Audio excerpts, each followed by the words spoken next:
let's let's go. Let's go. We have a number 7, and his name is Derek Stingley Jr. We already got 7 thumbs up. It is a glorious day in LSU football chatter. Come on, give me a Go Tigers in the chat. Let me know if you are fired up, because it looks as if Derek Stingley Jr. is locked in, ready to go. We're getting 2019 Derek Stingley Jr. Let's do it. Let's do it. So Brian's already coming in with a hot take. Big Al's already in here. Our guy Blanche has already donated a $10 super chat. And it's kind of an awkward question. Who is better looking, Derek Stingley or Elias Ricks? I'll tell you this. They both look great in their single-digit uniforms. And hopefully Elias Ricks will be wearing number 7 2 years from now. And look, they're both handsome guys. Why not? I'm comfortable to say that, Blanche. Since that was a super chat question, I was going to answer it.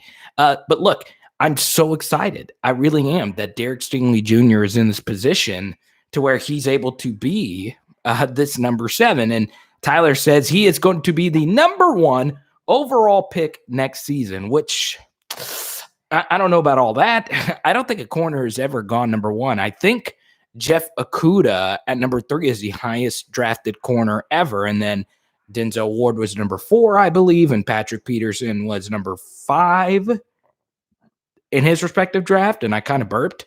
Also, Jalen Ramsey was a number 5 overall pick. And I remember at the time, I was still doing, I think I was doing national radio at the time. But no, I wasn't. I was still young, kind of. But I remember at the time I said the Cowboys should have selected Jalen Ramsey over Ezekiel Elliott, and it turned out that I was right. But anyway, this is all about Derek Stingley Jr. tonight. And look, we just did the Elias Ricks film study, and there's so many questions that we have to answer about Derek Stingley Jr. So obviously, you guys that are new to the live chat, I really appreciate you. The rules are very simple. If you have a question, if you super chat, or if you Venmo, or if you Cash App, we go straight to your question. So if you have a recruiting question, we'll go straight to it. No questions asked. Win-loss record question, we'll go straight to it. I asked a question on our community page. And by the way, on weekdays now, we will be doing more community posts on YouTube. And there's like a different section. You can go to the Power Hour LSU. And today's community question was, who is your all-time favorite LSU wide receiver? So they're going to be lighter questions such as that one. So yeah, I'm really excited about that. And we're just growing on this channel. And there is one more way you can super chat into the live stream tonight by simply purchasing a shirt right there. So if you click that link, I'll get an email and I will see who purchased a shirt. And of course, we will get to your super chat. Okay. Now, also coming up on the live stream, the recruiting dead period ends, I believe, in June. So LSU will get to go make their recruiting visits. Harold Perkins, obviously a big name, Walter Nolan, and then they have a bunch of official visits scheduled for Shamar Stewart and all those guys. So that's obviously good stuff there. Denver Harris, that list goes on and on. So obviously we'll get to some recruiting. And then we finally heard Ed Orgeron talk about TJ Finley today. And he was asked directly about it. T-Bob asked a really good question. He led the interview with it. It was obviously the biggest news item so far since the end of spring that that TJ Finley decided to go. And I stand by what I've always said. And thank you so much, Kedrick, for the Cash App. Kedrick, anything that you want to talk about, we'll go straight to it. So, Kedrick, your next question, we're going right to it. Now, one quick thing about what Ed Orgeron said about TJ Finley today, it further proves what I've said from the get-go. Ed Orgeron said TJ Finley handled everything professionally. He said he took it hard that he was deciding to transfer and that he handled it with class. And Ed Orgeron said this in the interview that he wanted to keep TJ Finley around. And like I said from the get-go, TJ Finley was not close to QB2 or QB1, but the one thing I'll add is, quarterbacks are such a rare group of players. There's not so many of them out there. I think Ed Orgeron really wanted to keep him on the roster. I really do. And the more I think about it, and you watch the way LSU practices, you got to have that number 4 quarterback to make practice drills go a lot faster. So all these wide receivers that we're bringing in, they're getting good reps from a guy that's thrown Division I passes. So I'm glad Ed Orgeron stood up for TJ Finley today. And look, TJ Finley handled everything with class. So obviously, Venmo, Cash App, Super Chat, and we go straight to Kedrick here with Max Johnson as a starter. Why do you believe Myles is even close? Okay. Well, I didn't think we'd go straight into quarterback talk, but look, that's always the most popular thing. Kedrick, thank you for your Cash App. Look, Myles Brennan is close for a lot of reasons. You look at LSU's most productive play last season, according to SEC StatCat, was all verts, all vertical routes. Okay, it's a play where you line up 4 guys on the outside, 2 on one side, 2 or the other. You could do it 3-by-1 or even 4-by-0, and you just tell everyone to run, just go. And that is Myles Brennan's best route because he's got a cannon in order to deliver it. Max Johnson, while he throws a pretty deep ball and he throws a catchable deep ball, he just doesn't have that same juice in his arm, or at least we haven't seen that just yet. You look at what Max Johnson did last season, he did actually deliver quite a few deep touchdown passes, but so many of them were not necessarily just flown into tight windows like some of Myles Brennan's touchdown passes were, including a few darts to Terrace Marshall over the top of Missouri's secondary. So you got to factor that in. Also, Max Johnson is a very good quarterback for where he is right now in his progression. But there are some caveats to it. You look at the yard per play marks by Florida and Ole Miss, our offense actually averaged less yards per play than those defenses gave up on the season. Then on top of that, it's not as if Max Johnson just lit the world on fire. Now, I will say this. The Florida game was the best quarterback performance of the season. And Max Johnson has a better chemistry with Coy Moore and Kayshon Boutte than probably Max Johnson does. And we just got another Venmo. Tyler, thank you so much. We'll get to your question right after this little diatribe here. On top of that, and this is just how I feel. The Ole Miss game, while it was really good for Max Johnson, it wasn't the best. Now, look, the weather did change, it forced some weird throws in the second half for Max Johnson, but he did miss some throws in that game, and he did have a red zone turnover in the fourth quarter of that game that came at a very inopportune time. But as of right now, I actually do have Max Johnson as QB1, but it's not wide. My thing, Kedrick, with what you said last live stream is that there is a gap between the two of them. I just don't think that gap exists. I think it is tight, but because our offensive line isn't the best and a mobile quarterback helps out with that, and because our running backs aren't the most talented, they're really good. But a mobile quarterback opens up alleyways in the running game, especially if you're going to run out of shotgun. So, for that, I have Max Johnson slightly ahead of Myles Brennan right now. Let's see. Max Johnson has a much higher ceiling than Myles Brennan. I don't know if I believe that either. Look, Myles Brennan put up some numbers. Ask yourself this question. Could the LSU offense, outside of going 0 for 10 on third down against Missouri, been any better that day? Myles Brennan lit him up, and he made some amazing plays in that game. I'm not just talking about, boom, boom, and the ball was out. He rolled out, and also you got to keep this in mind. From the second quarter on, he was playing with torn up, shredded ribs, as in an injury doctors have never seen before. So, look, I have Max Johnson QB1 right now. It's slight, but up to this point, it's just not clear. Let's go. Okay. So, let's go to Trey before we get to your super chat, Tyler. Um, let's go. Not LSU rated, but can I get my birthday?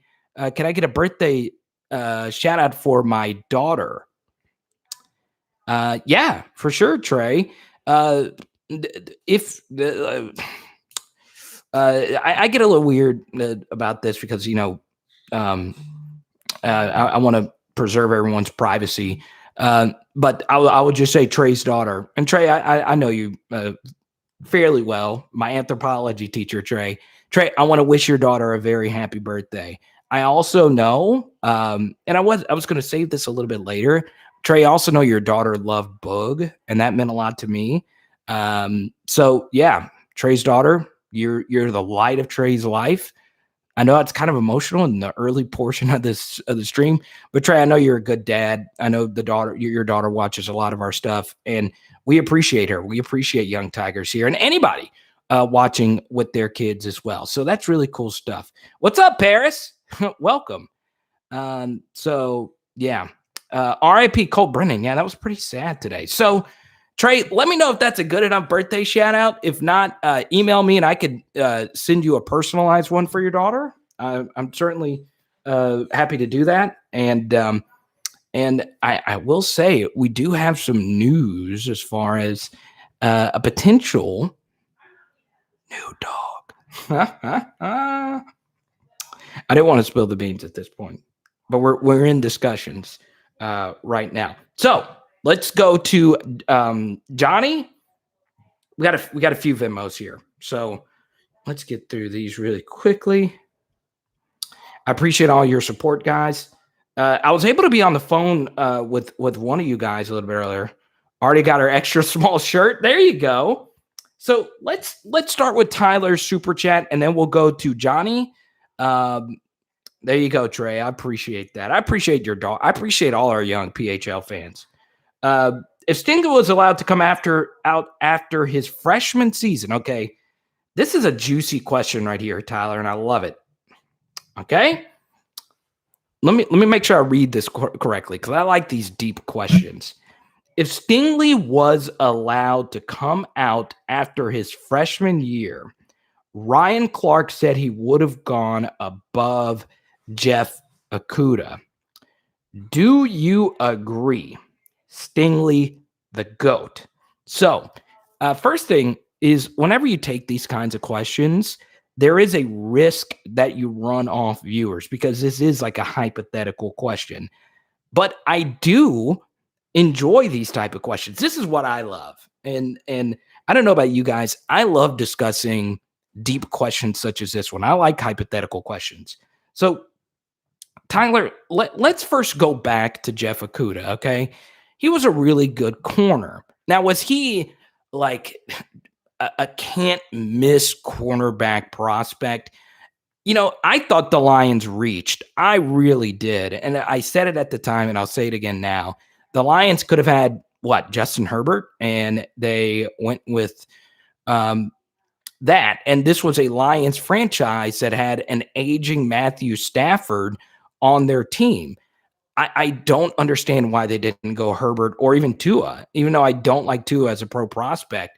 If you're in that top 5 range, you should go for a quarterback unless you already have that. So like Cincinnati already had Joe Burrow and whatever. So yeah, Jeff Okudah went number 3. And your question though is, would Derek Stingley have gone above Jeff Okudah? And the answer to that is no, simply because Jeff Okudah just had more film. Now, here's the thing that gets fascinating. Derek Stingley Jr. is younger. Now, for those that don't know, the football analytics community, and I know I reference them a lot, but I read it. I'm getting used to football analytics. This is very key to keep in mind.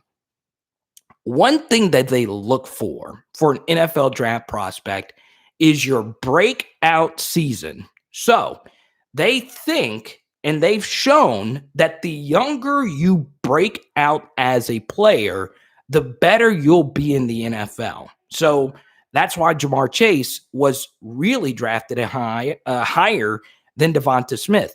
Yes, he was a better physical prospect, but Jamar Chase dominated better college corners at a younger age than Devonta Smith. Now, Devonta Smith was still very good at a young age, but he didn't have a breakout season until he was a junior, whereas, Jamar Chase was younger. So actually, the more I think about it, the more I think Derek Stingley would have gone that high simply because of that.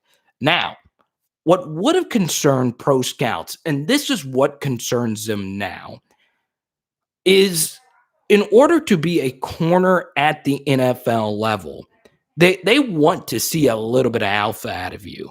And Derek Stingley is very reserved. We have yet to really hear him in a lot of interviews. Last year, he did not give that many interviews to the media. In fact, he didn't give any. So there's that aspect of it. How well will he have interviewed? They would have interviewed the heck out of a 19-year-old if he would have come out after that year.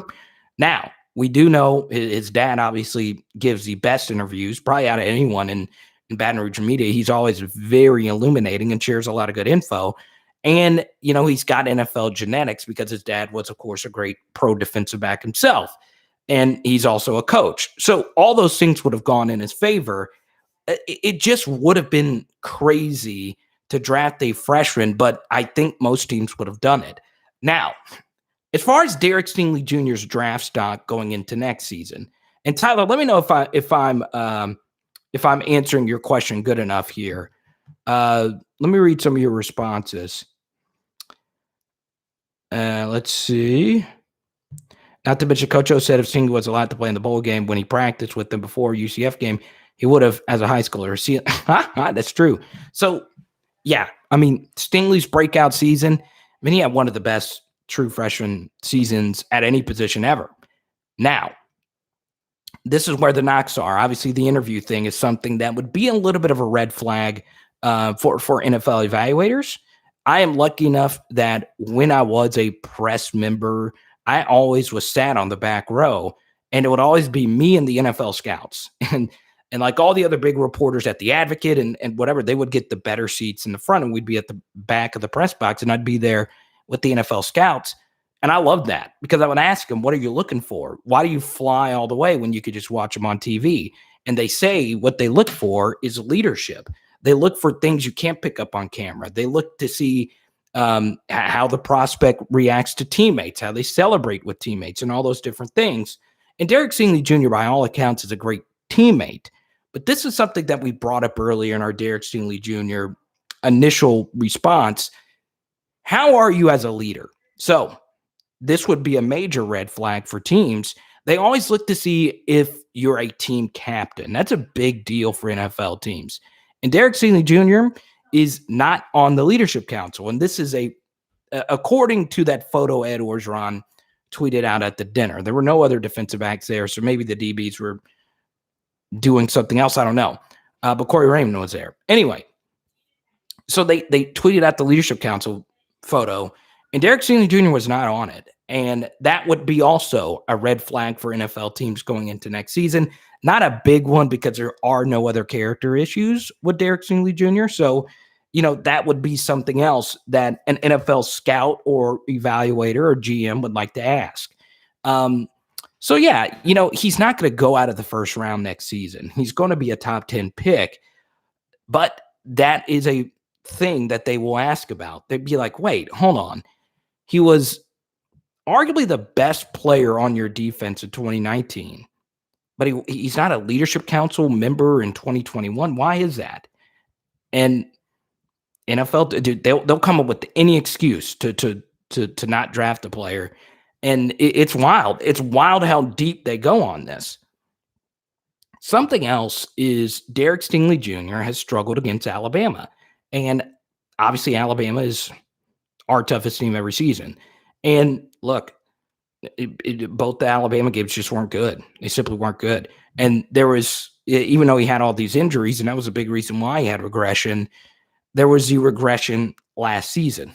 Now, look, if Derek Stingley Jr. is fully healthy and locked in, he looked that way in the spring, there is no reason for him to not dominate 2021 so hard that he's getting some Heisman Trophy consideration. He's that good. He is that freaking good. But that's the next thing. if he is as locked in as we saw him in the spring game, and it could just be that he was going up against Kayshawn and he really wanted to dominate Kayshawn. Kayshawn got him once over the top, but that was about it. You know, he looks pretty special. He looks bigger. Obviously, you know, he's got that number 7 uniform. And Brian brought up something a little bit earlier. Maybe Brian says that the number 7 uniform is a curse. So we'll see. Carver says Stingley could be an elite free safety in the NFL. Yeah, he's athletic enough to play any of them. Let's see.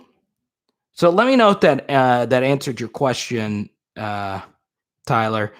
Oh, Tyler says I look drunk and I should go to sleep.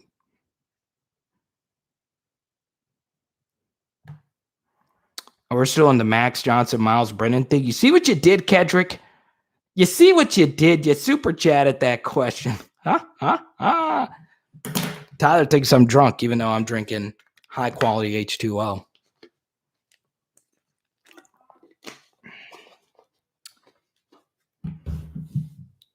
So let's go to Johnny's super chat.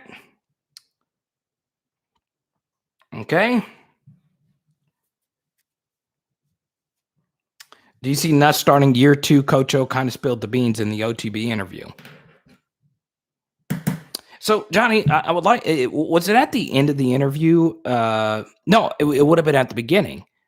What did he say about Nuss? I'm curious. I listened to the interview too. I thought the most interesting thing, you know what's funny? The quotes that get tweeted out the most and written about the most are never the most interesting parts of those interviews. Those interviews are really good with Jacob and T-Bob. You know, number one, they're obviously great Tigers and great people, but number two, just the access. So we get to hear from the head man once a week, and Ed Orgeron so raw and honest. It is so interesting, though, that he said that they're already preparing for UCLA. Now, what's interesting is this week they're already installing stuff for UCLA. I mean, obviously you can never start too early, but what's going to be fascinating is LSU does not play UCLA in week 1. UCLA in week 0 is going to have a game against Hawaii. And once again, as my guy Reed pointed out, RIP Colt Brennan, me and my Uncle Cliff, he's in here somewhere. We actually went to that game, that Sugar Bowl, Georgia versus Hawaii. And it was so cool to see so many Hawaiians in New Orleans. It was so much fun. But still. So yeah, I mean, we'll see. But you know, I don't know what Coach O said about Nuss. Did he say, Johnny, let me know, because I listened to the interview. I guess I missed it. So I guess I missed it. Did he say we'll start Nuss in year 2? I don't know. Let's see. Kedrick, thank you so much for another cash app. I appreciate it. The leadership thing might be a little overstated, though. No? Well, here's my response to that, Kane. Yes and no. The overall idea of leadership and character and all of that is overblown. By all accounts, Derek Stingley Jr. has great character and leadership. My point is an NFL team always takes note who's a captain and who's not, who's on the special counsel and not, because every team has these players only type of clubs, right? Where it's a leadership group, such as, you know, look at Alabama. Every season they have 4 permanent team captains. NFL teams look to see who Nick Saban picks as those guys, right? So it's just a truth. NFL teams begin to wonder, well, why wouldn't he be on there? And it is an interesting question to ask. But by all accounts, you are right. The idea that so-and-so is a bad leader or has bad body language. We just went through that with, obviously, TJ Finley. You and I talked about that privately, Kane, how much it frustrated us. But yeah, it's not the biggest thing, but it's just an observation.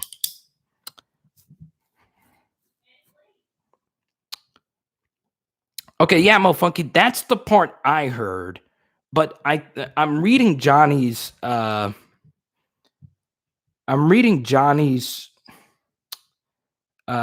super chat here. Do you see Nuss starting year 2? Coach O kind of spilled the beans in the oh, okay. I see what okay. I see what you're saying.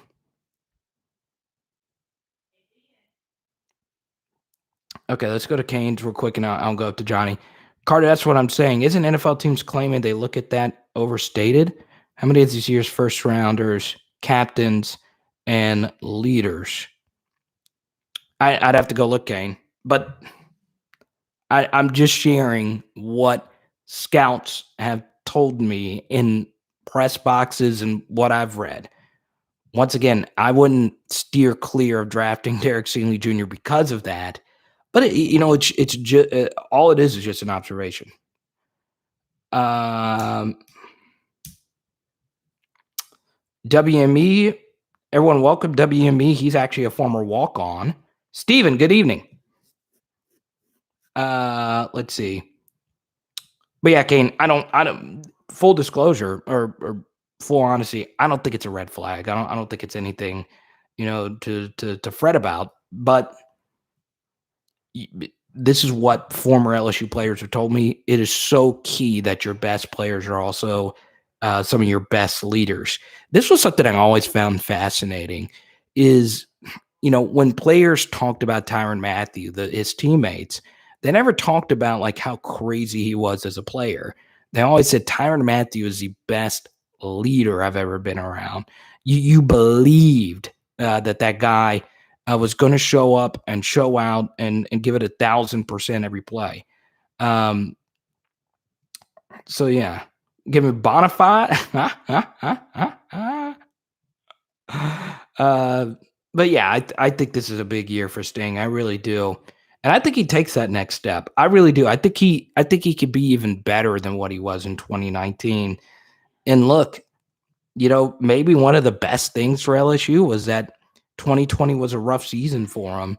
And 2021, he's like, look, I don't want my final year at LSU to be half the games I was injured. I think he wants to end his career as one of the greats. And, he is from Baton Rouge, so LSU does mean a lot to him. And here's the thing, if Derek Stingley doesn't come out and have a great season this year, he's not in the category of the Tyrann Mathieu's and the Patrick Petersons. But if he does have an elite season this year, he's in that God tier category with Pat and Mathieu. I think those two are on a different plane than everyone else when it comes to LSU corners. And then that next tier is like Trey White and that crew. But yeah, I mean, it's right there for the taking. It's right there.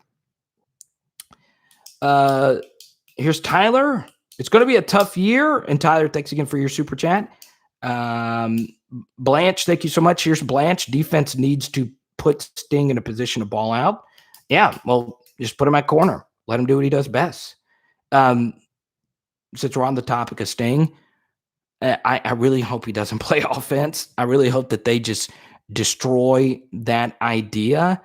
I think if this was 20 years ago when we didn't have 7-on-7 camps where, players were specializing in certain positions, maybe. But now there's so many receivers now that you don't really need any defensive back to play both ways. So yeah, I hope Sting doesn't play on offense. I hope it's just him on defense. But we'll see. I mean, he's the best corner in college football. If he's fully locked in, it's either him or Eli Ricks. I think they're the two best. And I understand, a Bama fan will say Malachi Moore or whatever. I think it's Sting. I do. Let's see. Cheryl, that's a good question. What does Sting run in the 40? I would be shocked if he's not sub 4.5 at the bare minimum. I think he would be sub 4.4. But then again, it depends on if he's training for the 40-yard dash, which he won't really do until December, really. Hopefully January is when he starts training for the 40-yard dash. So, yeah, it's different. It's kind of like the DK Metcalf thing this weekend. Yeah, he ran a 10.37 in the 100, which is unreal for his size. But that's him not training for the 100-meter dash. If he focused every day, not on football, but running the 100-meter, DK Metcalf would get down to 10.1, 10.2. He could get to that range. And the thing is, if you actually watch DK Metcalf's 100-meter, you could tell he couldn't keep top speed as long as the other guys. But if you actually watch it, it looked as if he got to top speed around the same time as the other guys. It's just sustaining it. So the thing with Jamar Chase and all those guys, they were able to focus on running a 40-yard dash. So I would guess Sting's 40 would probably be 4.48, but if he trained, he would no doubt be low 4.3s. Trenton Holiday ran a 10 flat. That is ridiculous. Let's see. Yeah, being vocal. It's going to be key. And you look at this with Sting. I like all the Sting talk. I love that guy. Look, this was a big issue for them last season, and it's kind of strange that this issue was such a major issue considering Sting and Flott are really close.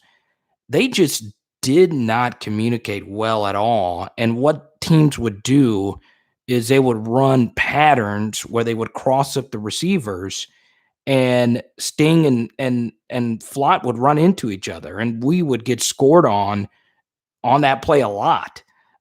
Deep passing plays, and that would kill us. I mean, we wouldn't be able to overcome that. And that is I've asked 2 former NFL defensive backs their thoughts on that, and they said they both gave me the exact same answer. And I won't get too technical because we're doing a bunch of defensive film studies coming, but they said it's a communication thing that those guys need to figure out. So yeah. If those are fixed, we're going to have an elite secondary next season. The scissor routes.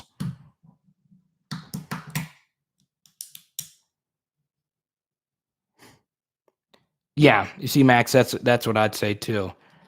I'd have him sub 4.4 when he's running for the pro day, no doubt.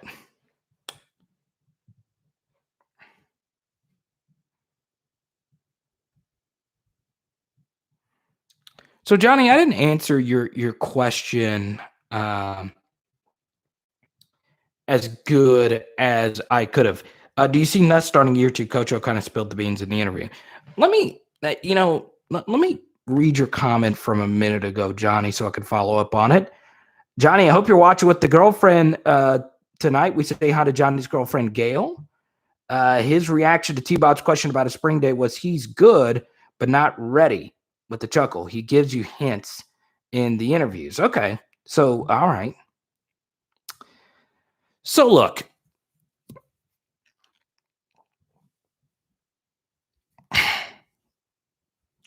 Garrett Nussmeier obviously has a high ceiling, and if you took the best throws from the spring game,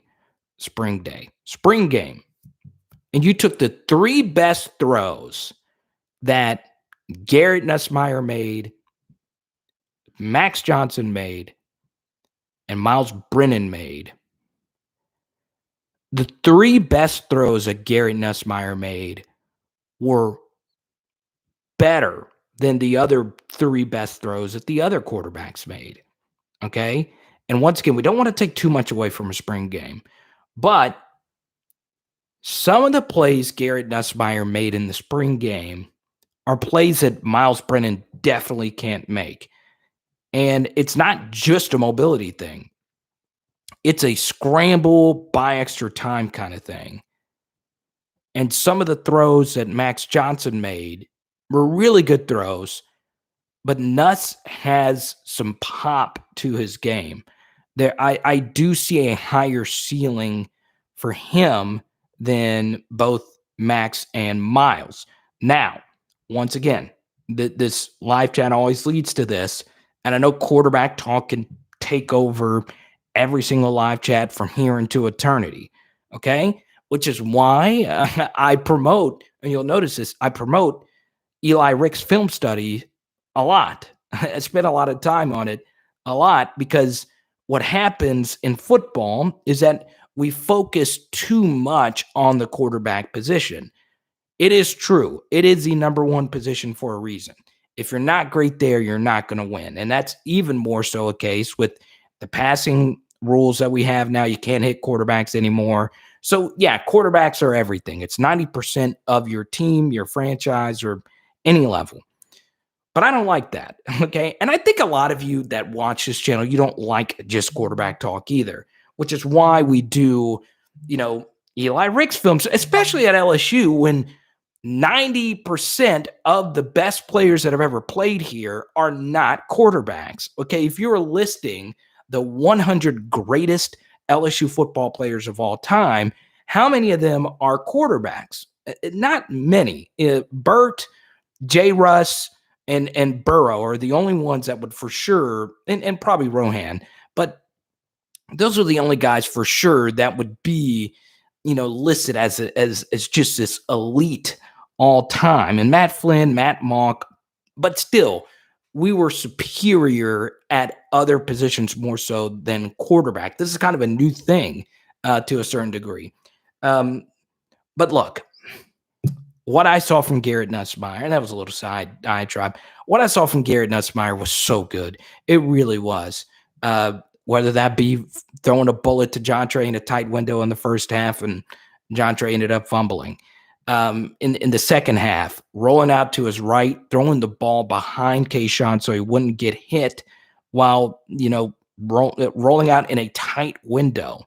Then there was a few plays that were blown dead because he was grazed by a defensive lineman. That would have been first downs. The kid is incredible. And I was really shocked. When I watched Garrett Nussmeier and the high school tape, it's always kind of weird. But it didn't pop. But the spring game did open my eyes to a few different things.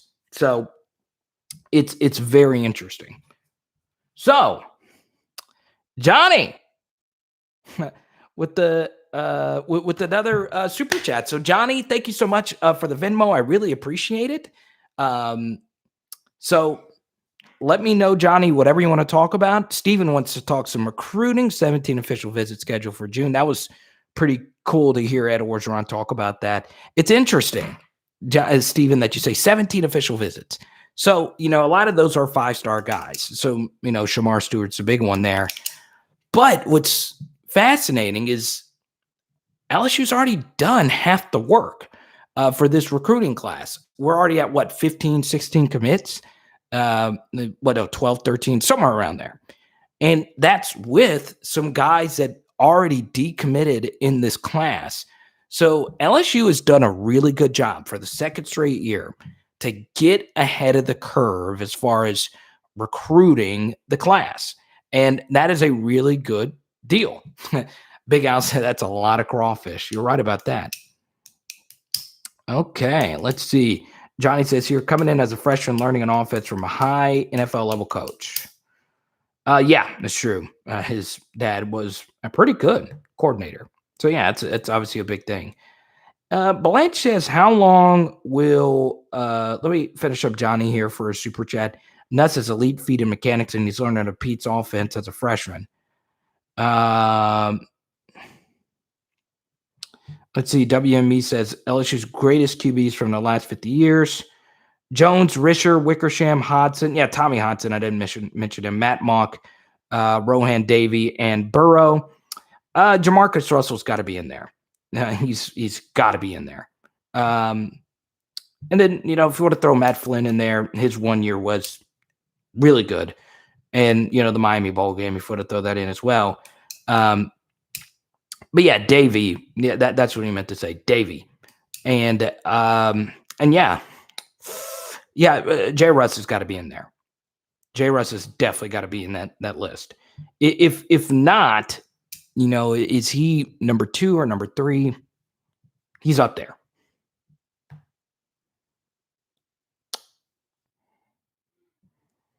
Jordan Jackson. Everyone welcome Jordan. He had a really good comment a minute ago about how we keep up with defensive statistics. Let's see. Feel like Max is a better lot this year and long-term arm. I feel like Brennan have a chance to get drafted.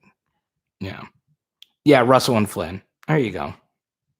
Got to include them. They're definitely in there. But can you name the quarterback with the fewest interceptions in a season in the last 20 seasons? Can anyone do that? Can anyone name the quarterback with the fewest interceptions as a starter in the last 20 seasons? I don't think any of y'all know that. Well, you guys know this. There you go. Big Al, you barely beat out Carvis. Carvis, man. Look. Let's see. Carvis, you're one of the smartest people in this thing. But Big Al beat you. Huh? Carvis is PhD in. I love that. Big Al, how does it feel on an LSU trivia question, Big Al, that you beat out a PhD student? Huh? Oh, man. Big Al holding it down in Huntsville.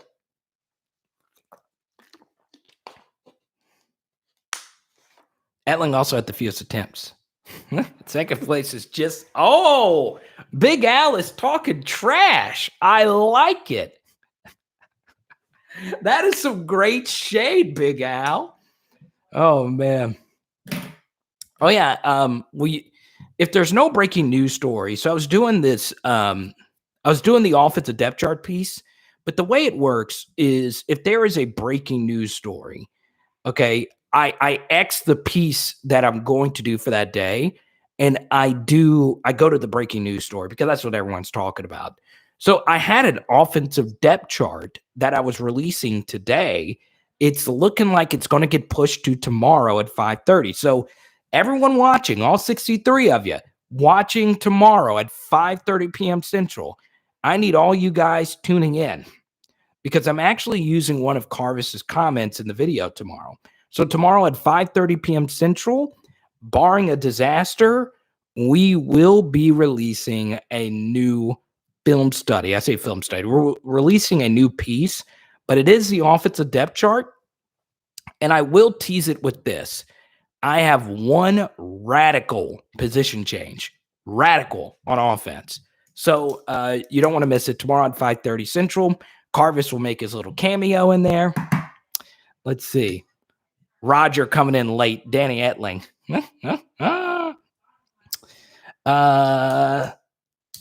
Carvis. What? Okay. So here's the thing. Carvis says, well, it looks as if my comment was in the chat first on my chat. So Carvis, here's what we're going to do.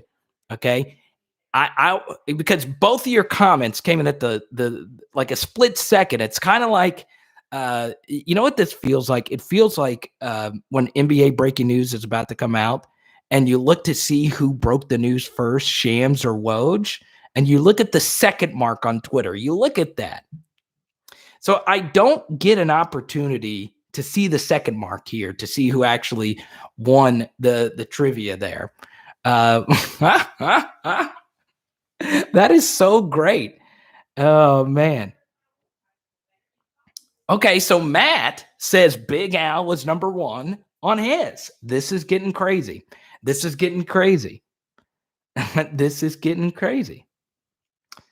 Let's see. Matt. This is so funny. I'm enjoying this. I'm sorry, guys and gals. I'm loving it. Matt, the check is in the mail. Oh, man. Okay, so here's what we'll do. Carvis, I want you to send me a screenshot of yours being in the chat beforehand. And Carvis, you know my email. If not, I want to see this. I want to see this. Carvis, we can't have fake news here. We can't. I want to see who was in first. Let me see. I'll let you. I'll think of another LSU trivia question in just a second. Oh man, that's so good. That's so good, Tyler. Because you super chatted. Okay, Tyler. Here's what we'll do.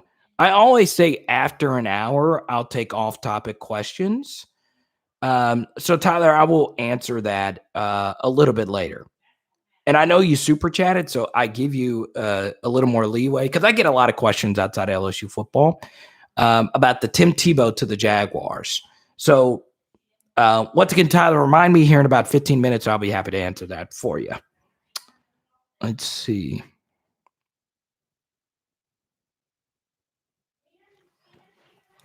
Let me see here.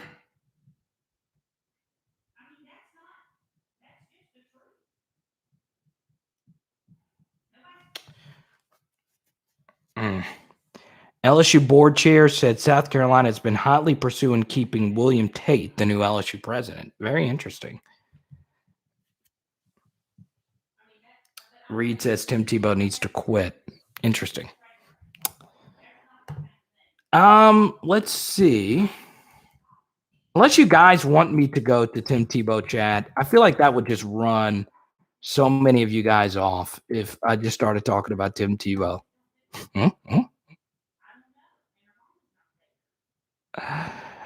I don't know, Tyler. I really don't. Johnny says Moss to the Bengals. Thaddeus Moss. I'm super excited about that. I would like to see Thaddeus Moss hang tough in there. Once again, I don't have a car, so I can't go to the post office.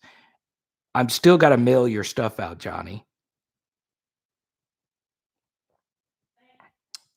So do you need to do you need to throw? That's good. Tim Tebow. Can I? Yeah. Carver said, "Don't talk about the Gators." Okay. So once again, Tyler, I actually have some strong opinions about Tim Tebow because I think I think he is really misunderstood. Cliff says, "Let's talk Man City." In a different world, I would love an international soccer chat. Second favorite sport in the world on LSU football, soccer.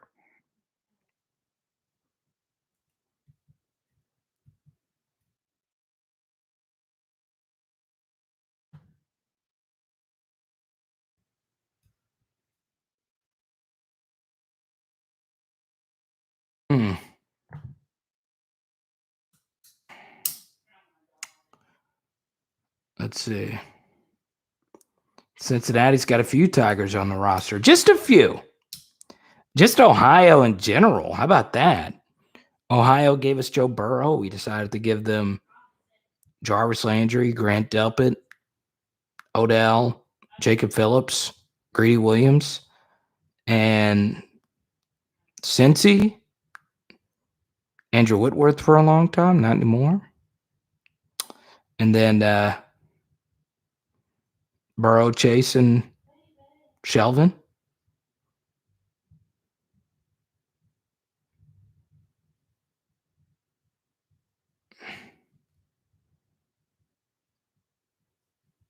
Okay, that's a good question from Jawan. Who gets the number 18? You know what's funny? I actually included this in the title, and I'll touch on it here. So we've talked about recruiting some, talked about Myles and Derek Stingley, obviously. Look, LSU was ranked number 18 according to the ESPN FPI. We did a video on that 2 weeks ago. It is interesting. You know, we go back to the 2019 team about how big of a miracle that team was, but most advanced stats had us as a top 10 team. Most actually had us at a top 5 team. So it's interesting that you see SP Plus has us as 26th, then FPI and all these advanced stats have us at 18. So it is interesting that a lot of these preseason polls, even though LSU returns all this talent, that we get all these guys back and we're still number 18. And RTI, which is a new stat, we did a video on that a few weeks ago. RTI has LSU number 1 when it comes to returning talent. But that's not necessarily number 1, as in that metric is saying that you're number 1. That metric, the new RTI, returning talent index, is just letting you know how much talent and production you're returning from the last season. I want to include this. The reason why a lot of these advanced stats, such as SP plus and whatnot, which factors in returning production, FPI does as well to a certain degree. The reason why we're not rated higher, even though we return all these guys, is pretty simple. The guys that we returned, a lot of them aren't necessarily can't miss guys. Okay. So, in other words, we're returning a lot of juniors and seniors that are very good players with the potential to being great. But there is huge steps for them to take as returning starters for them to be championship level players. But this is a thing, Cody. And Cody, I'm glad you told me that about your shirt. I'm glad it's in the mail. Does it matter, Carter? LSU is always hated on by media, never wanted to acknowledge them unless it's negative. But this is the thing, Cody, is as big of an LSU fan as I am, those metrics aren't media based. Those are formulas. It has the media's effect on those polls. This isn't like an AP rank per se. This is a formula, and a lot of these formulas have UL ranked ahead of LSU, which is kind of strange. But it's one of those things. This would be my question for you, Cody. Do you feel that this team has an undeniable amount of college football playoff talent? So for me, this is how I felt going into 2019. I thought we were really good. I thought we were 11, 12 win good. I thought we would lose like a game to Florida and lose to Alabama and then, get to a good bowl. So yeah, I think that would be the question you would have to ask yourself. Because look, I mean, there was a few guys on that team that were really good players. And I don't know if their equivalent would necessarily be on this team, if you get what I'm saying. Like, for instance, I don't know if we have an offensive lineman on our roster that's as good as Lloyd Cushenberry. So, it's just one of those things whenever you factor in how good of a roster you're actually returning. I think this roster has college football playoff potential. I do. I really, really do.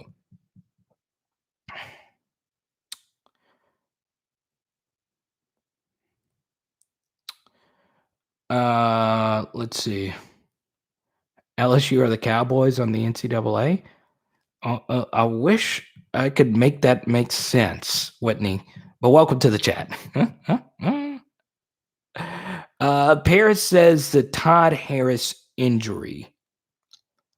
Yeah, there's always questions as far as Todd's health. You go back to when he was knocked out of 2019, which sucked. Then, of course, 2020, it was slow for him to get up to speed. But then once Todd got healthy, you had a pretty decent season last season.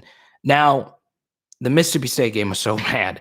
But still, that was his first game back with really no offseason.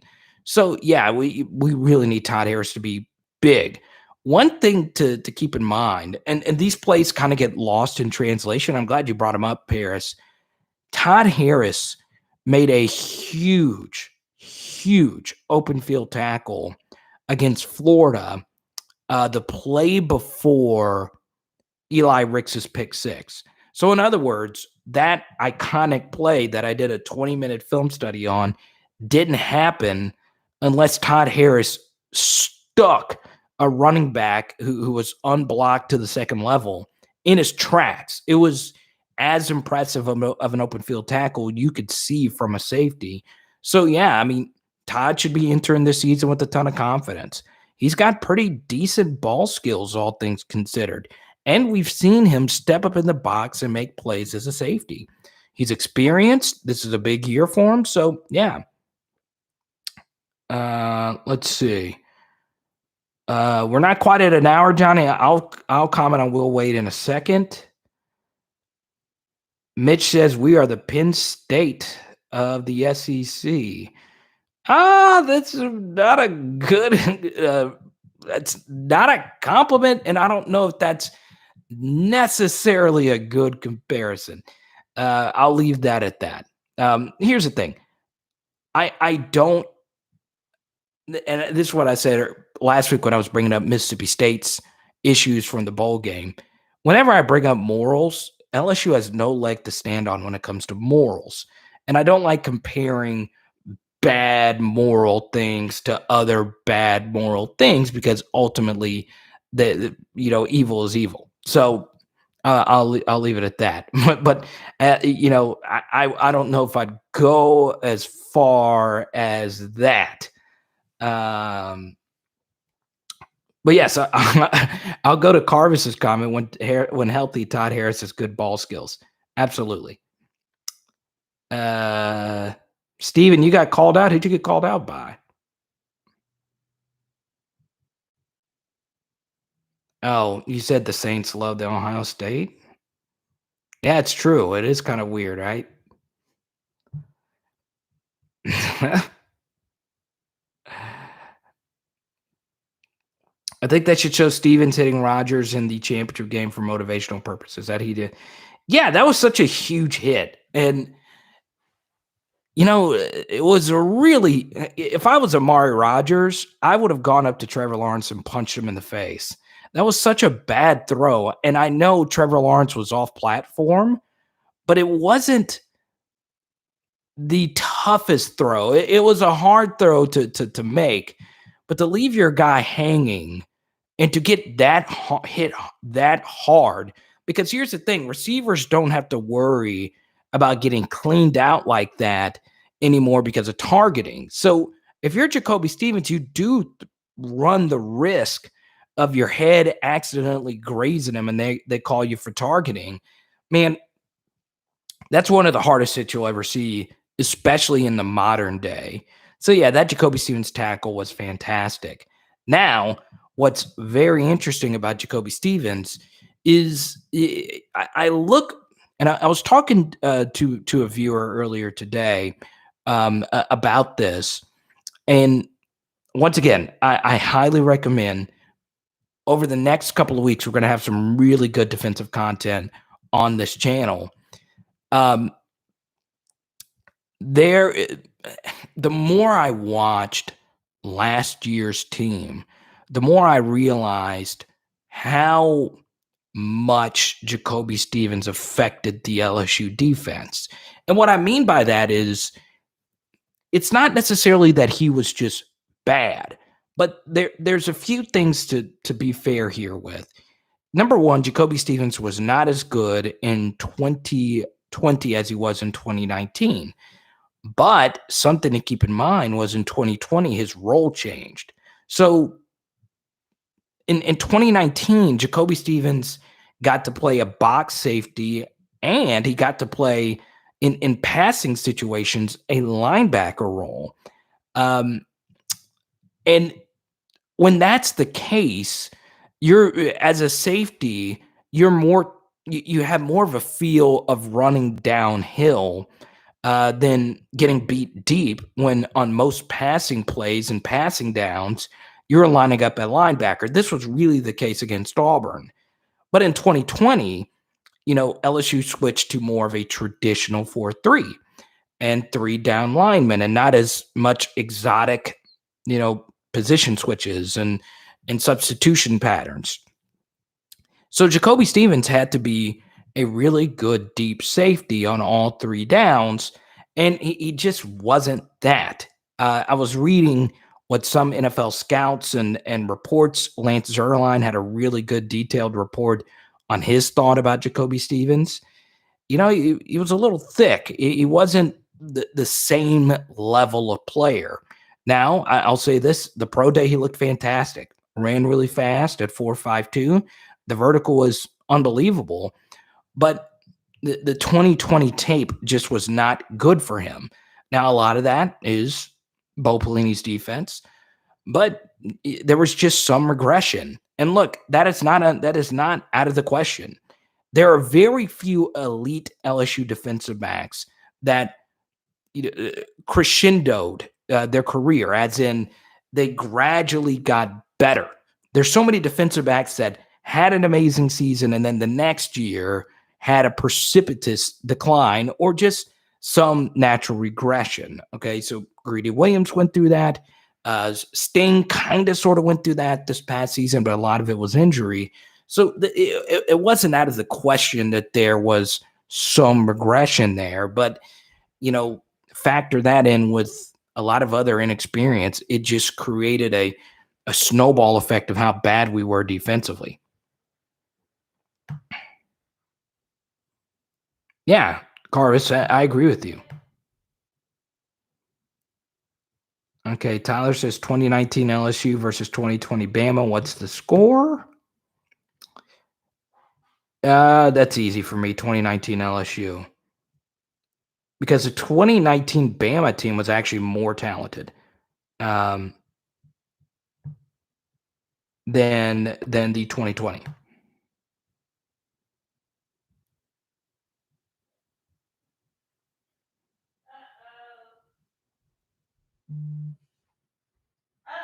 What happened? What happened? Look at your picture. What?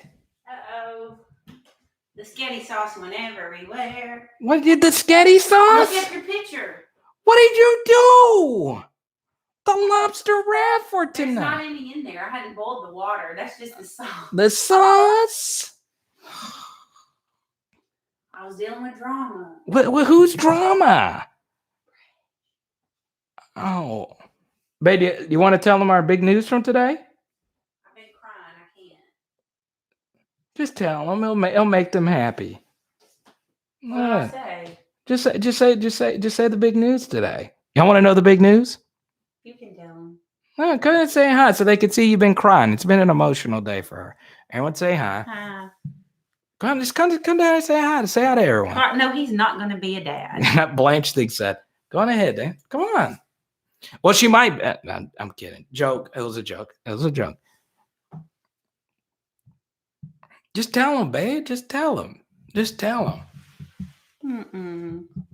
Okay, I'll do it. And I obviously the bigger news here is the spaghetti sauce. I know, she was mixing the lobster wrap, and we're doing some little meatballs. Oh, thank you. Oh, you man. Slept well last night. So Tyler's right. We have a new puppy. Well, we will be getting a new puppy, and we're not even going to tell you the new puppy's name, but it was time. What are you with Carter? Good question. I know. Why? Yeah. Because he treats me so well. Oh, I've been crying. Sorry, guys. She's been crying. So we are getting a new puppy, and you want to know what's kind of funny? And we'll get back to LSU in just a second, but I want to share this story really quickly. I got a hair appointment on Friday. So Booger passed away on. He is going to be a dad. Okay. So yes, Leonard. He still is a dad. He's Bernie's dad. So y'all are gonna like this story. All right, I'm gonna let y'all know how much y'all are in our lives now. So Booger passed away on April 21st. Okay, which was a Wednesday. It'll be 3 weeks ago tomorrow. And I was going to announce the news on Thursday, but I wasn't quite ready. Then we went out of town on a Friday, and I had a video that was going to be released on Friday, and it was us crying and all this stuff, and Boog would have hated it. So I X'd it out, and we did a Jacoby Matthews video, all right? Because Jacoby Matthews announced his commitment, and then the very next day, we'll let you guys know that Boog passed. The funny thing is you guys knew about it before we even told anybody. The only people that knew Boog passed Was our family. And our vet. That's it. No one else knew Booger passed. And Haley actually just announced it Tuesday, May 11th on social media. So all these people that we see a lot, around our neighborhood and at work in our lives every day, you guys knew way before that. And part of that is because Boog kind of became a star on here, and you guys are looking ahead to Boog on the live stream. And Trey dropped a super chat for his daughter a little bit earlier, but it's wild. It's absolutely wild. Booger was a Pekingese Shih Tzu. What's up, Eric? Good to see you. What's up, WME? So that's the crazy thing about it is you guys knew way more before our closest friends in this area. And it's kind of weird because thousands of people watch our channel and no one picked up on it. Nobody, until Haley just finally announced it. And obviously, a lot of people are sad about that. But yeah, we will be getting a new dog. We're not going to let you know what type. We're not going to do a name. We're just going to reveal it. Right? One live stream, we're just going to boom. Larry said you should get a Great Dane. I have two. No, I don't know if we're going to get They're great dogs, but they are great dogs, though. I'll tell you this, though. We appreciate all the support up until then, and we're happy to have a new PHL part of the family. We're really excited about that. Eric, what's good, man? We won't get her for another month. No. Don't tell him. Don't tell him. One day we're just gonna show you. It's gonna be crazy. Oh my God, I would love a Saint Bernard. So I've always wanted a Saint Bernard and name him Benny. Carver, that's a good point about Jacoby Stevens. And I'll get into it in just a second. So as Haley goes to pick up the spaghetti sauce. You could show him the picture. I was on the phone with my family. We were dealing with some stuff. And I just forgot. No, I'm not showing them spaghetti. Just show them. No, it's not even that big. If it was a real mess. It's a freaking mess. It was just a few splotchies. Show them now. No. Do it now. It was just a few splotchies. That's not a few, baby. Those are just a few. Show them. They all have kids, and they know a mess. Whenever you make kids spaghetti, it's a mess. This is not a mess. This is not a mess. You guys look, that is not a mess. Those are a few splotches. That's not a mess. This is not a mess. Who thinks? Then you go clean it up. I will. Who thinks this is actually a mess? Haley, trust me. If I was cooking, this stuff would be all over the walls. It would be outside. It'd be on the grass. That is not a mess. I did make a mess. I'm telling you.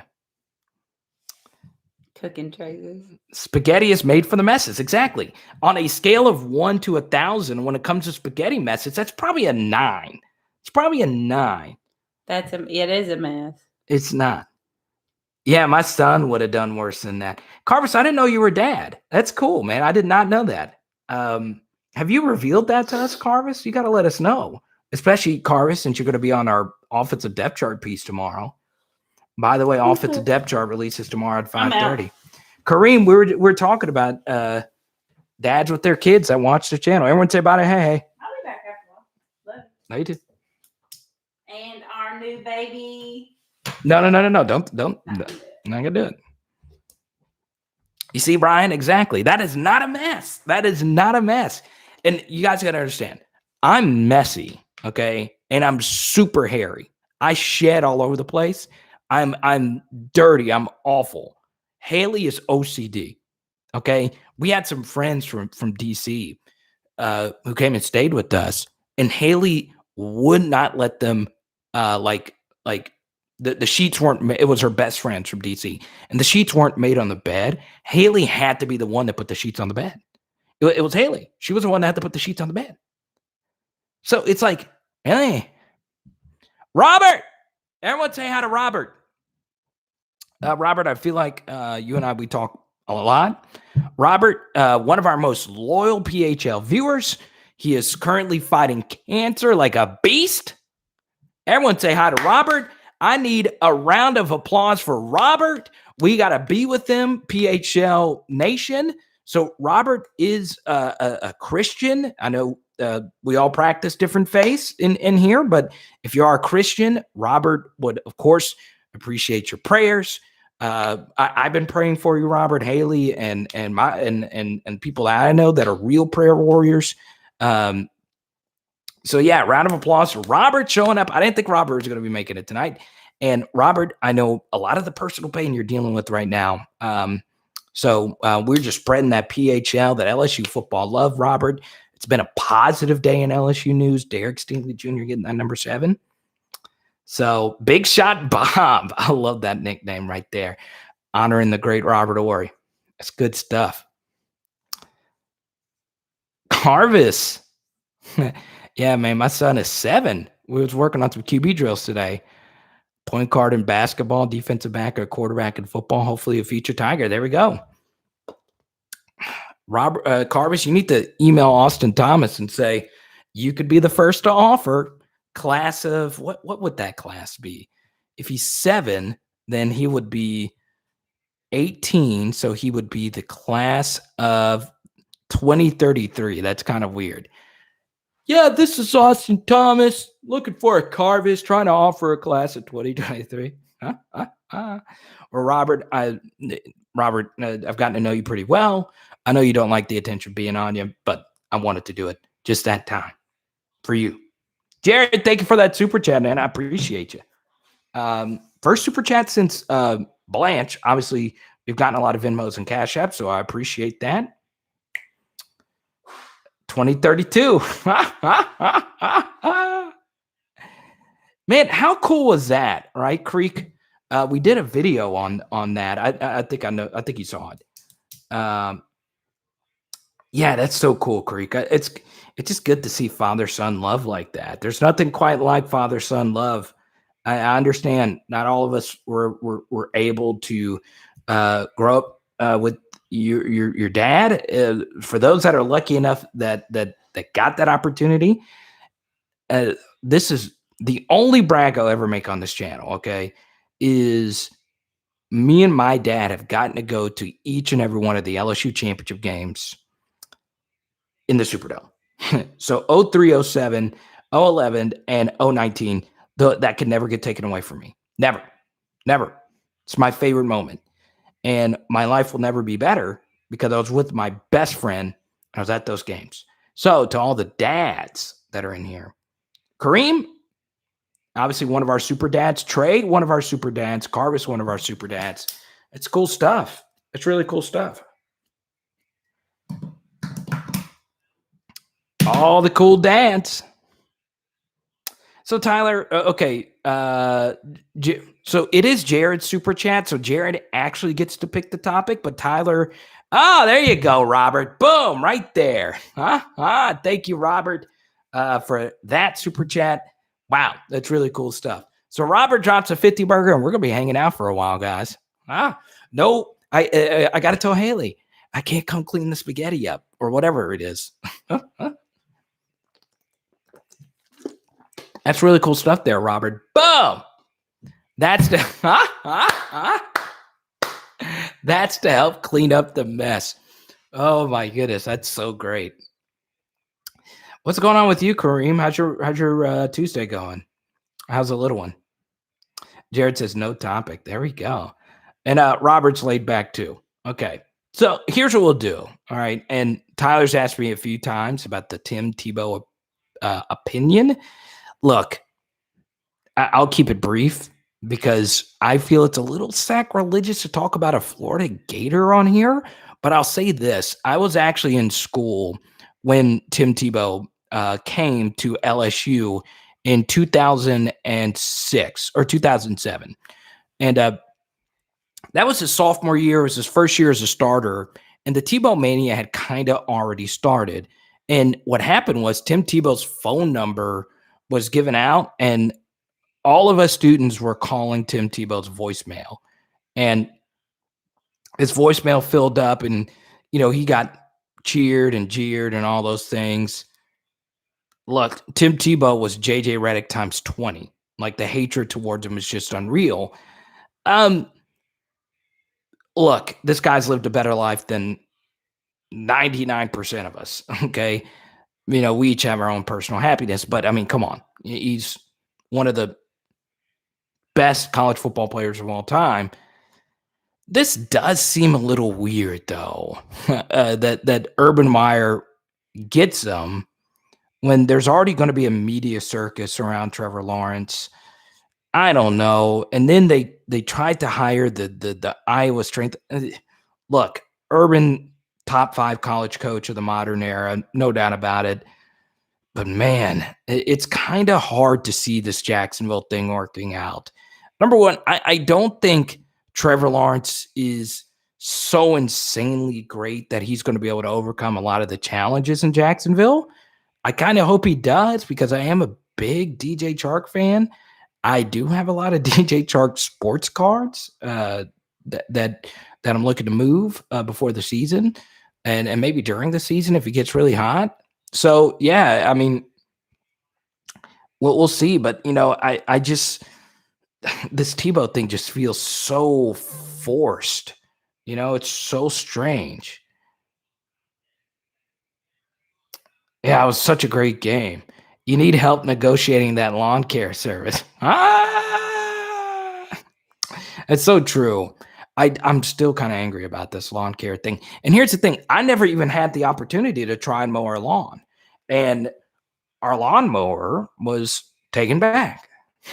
So, yeah. What's his name? Let's see. I still got his lawn card here. Fennard, our lawn guy.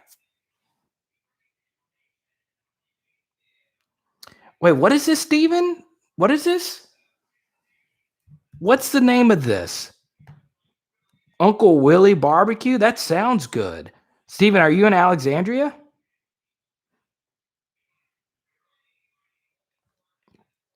Larry said, I was hoping we got Urban to coach LSU. Yeah, I mean, he says there's 2 coaches that are better than everyone else, and that's Saban and Urban. Like, personally, I like Ed Orgeron better personally, but objectively speaking, Urban Meyer is, in the Mount Rushmore of modern college football coaches. I mean, he's that freaking great. Only Saban's better in the last 20 or so years.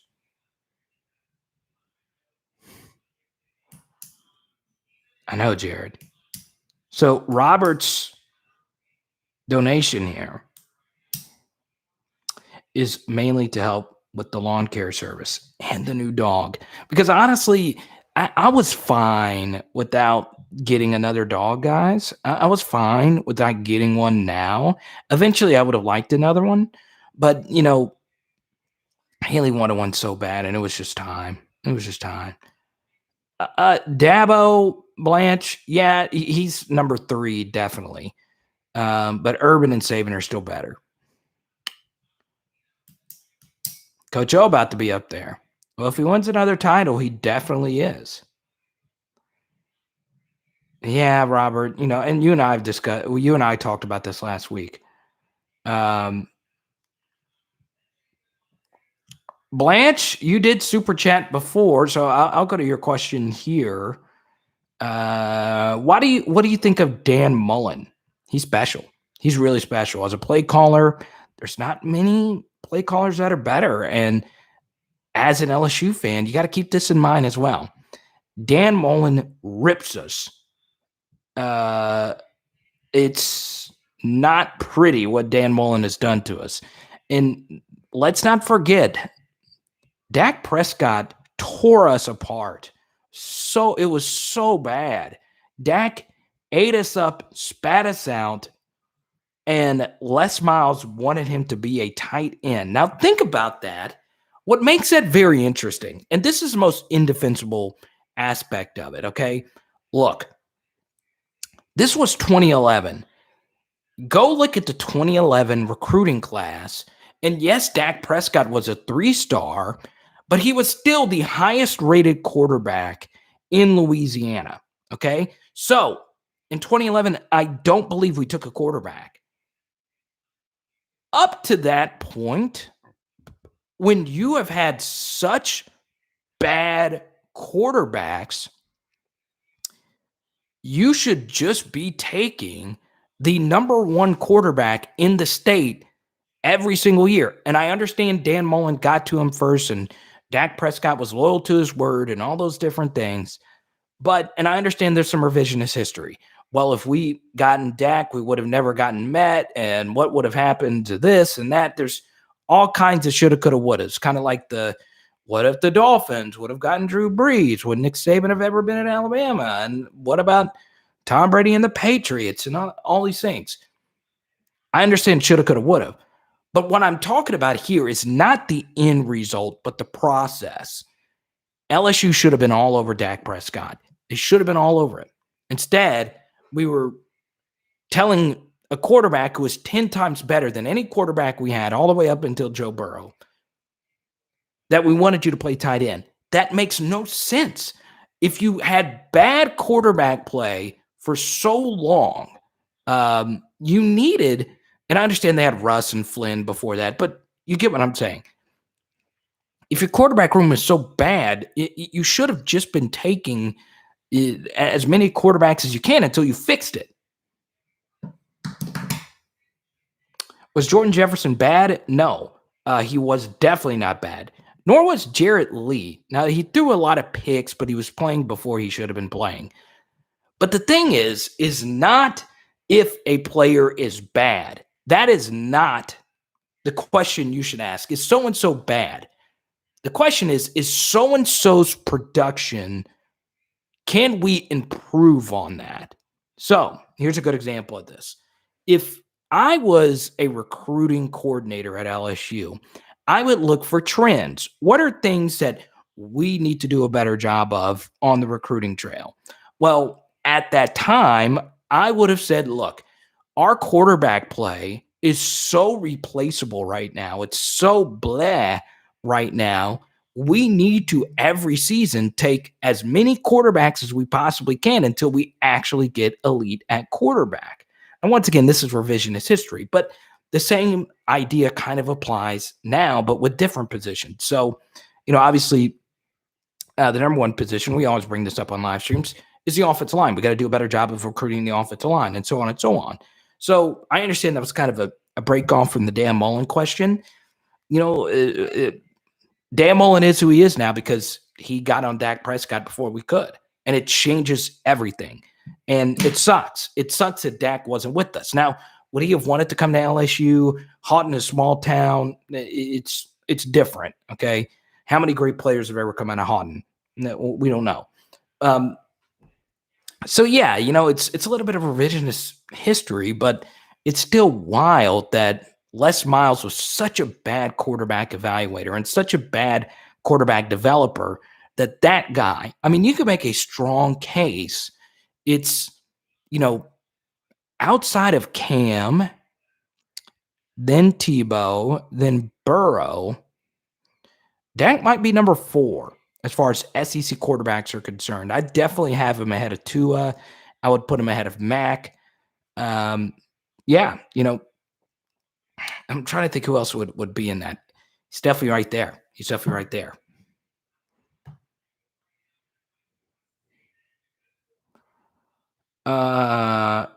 Roger, thanks for your super chat. If you're from Alexandria, it's Elick. What is it? Elick. Elick. Alec, is it Alexandria? Alexandria? Is that what you're saying? Let's see. Alexandria. Chris Peterson was sneaky good. That's true, Larry. What he did at Boise and Washington, too. All right. Yeah, Kane, that's true, too. But the thing is Dak was so good that it didn't matter, really.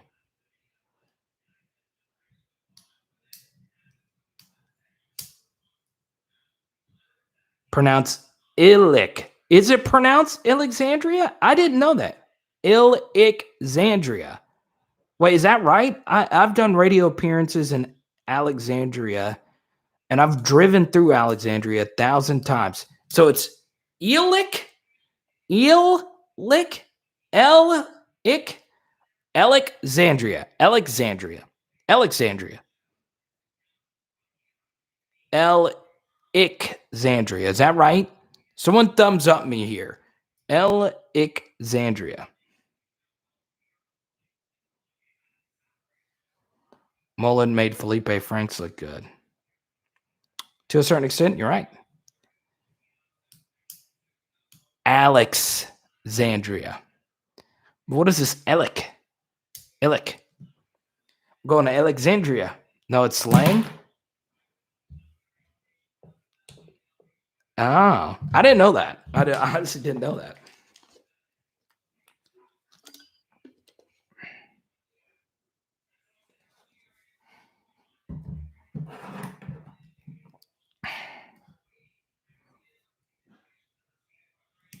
Dak was nice in college, but he wasn't so good it didn't matter who was.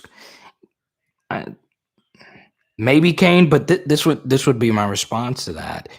Who here thinks Dak Prescott would have failed with Odell and Jarvis on the outside, and with the running quarterback that opens up with some other things you can do offensively?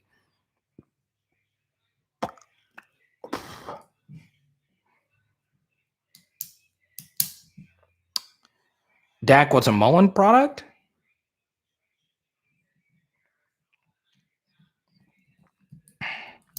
So when you say that, and Steven, this is a question for you and Kane, are you saying that as in you think he wouldn't have worked at LSU? Roger, thanks for your super chat, Nan. Let's see.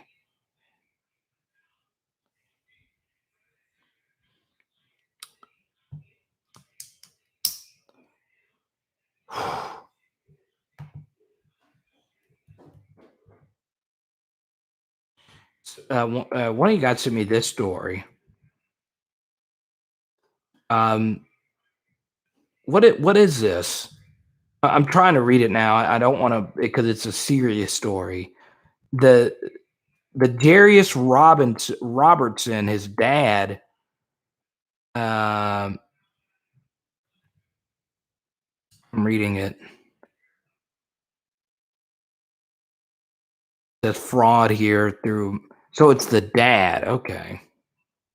Ain't that something?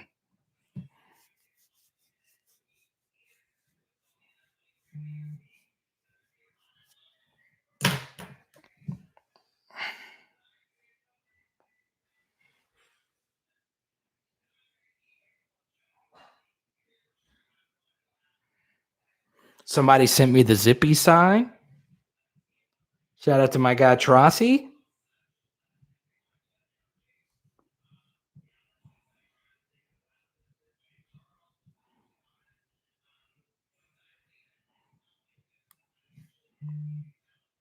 Let's go.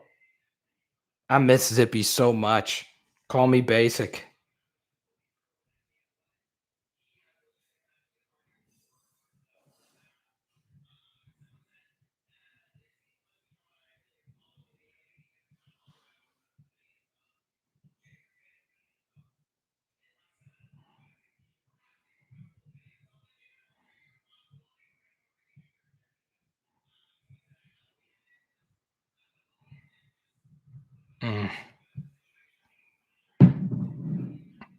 Johnny Football.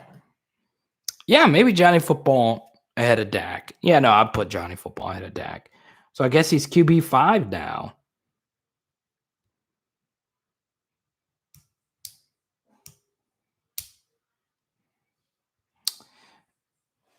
What's up, TJ?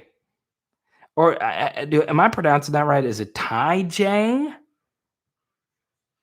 Ty J?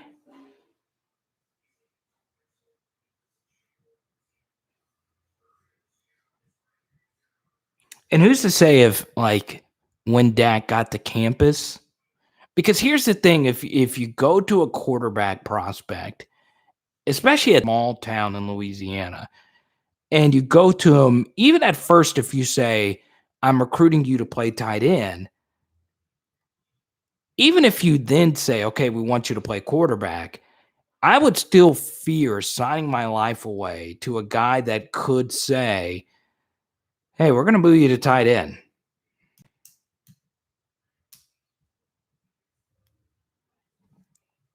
Ty J. I love that name. Ty J. Huh? The extra Y at the end is what I love. I love that. I'm telling you, Ty J. Huh? You know, we always like to throw extra Y's in our name.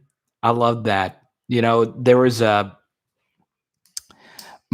had a friend, and he named his wife named her daughter Kinley, and it was K Kinley. It was KYNLEYY.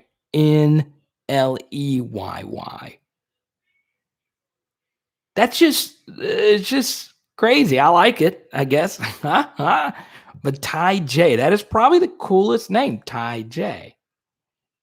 J Red. J Red. Ty J, I love it, man. Welcome to the chat. Roger, that's a loaded question. Roger always wants to ask me these questions that I just love. Aaron Murray was really good at Georgia. You know what's low-key underrated? That showdown between him and Met. Our pass rush was so bad that year, and we had Daniil freaking Hunter. Who should have started in the 2011 Natty? Okay. Let's not do revisionist history here. LSU was right to start Jordan Jefferson in the 2011 Natty because what won us the game earlier that season versus Alabama was Jordan Jefferson's ability to run. His scrambles were basically our only form of offense. We got a big interception from Mo, and then we also got the big interception from, obviously, Eric Reed. And that was good enough justification to start Jefferson in the second game.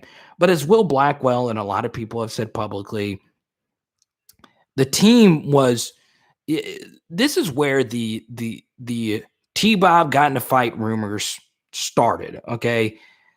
The reason why it started was – and this is just my take on the entire situation. I don't know T-Bob pretty well. He would have told me if there was really some major fight or whatever.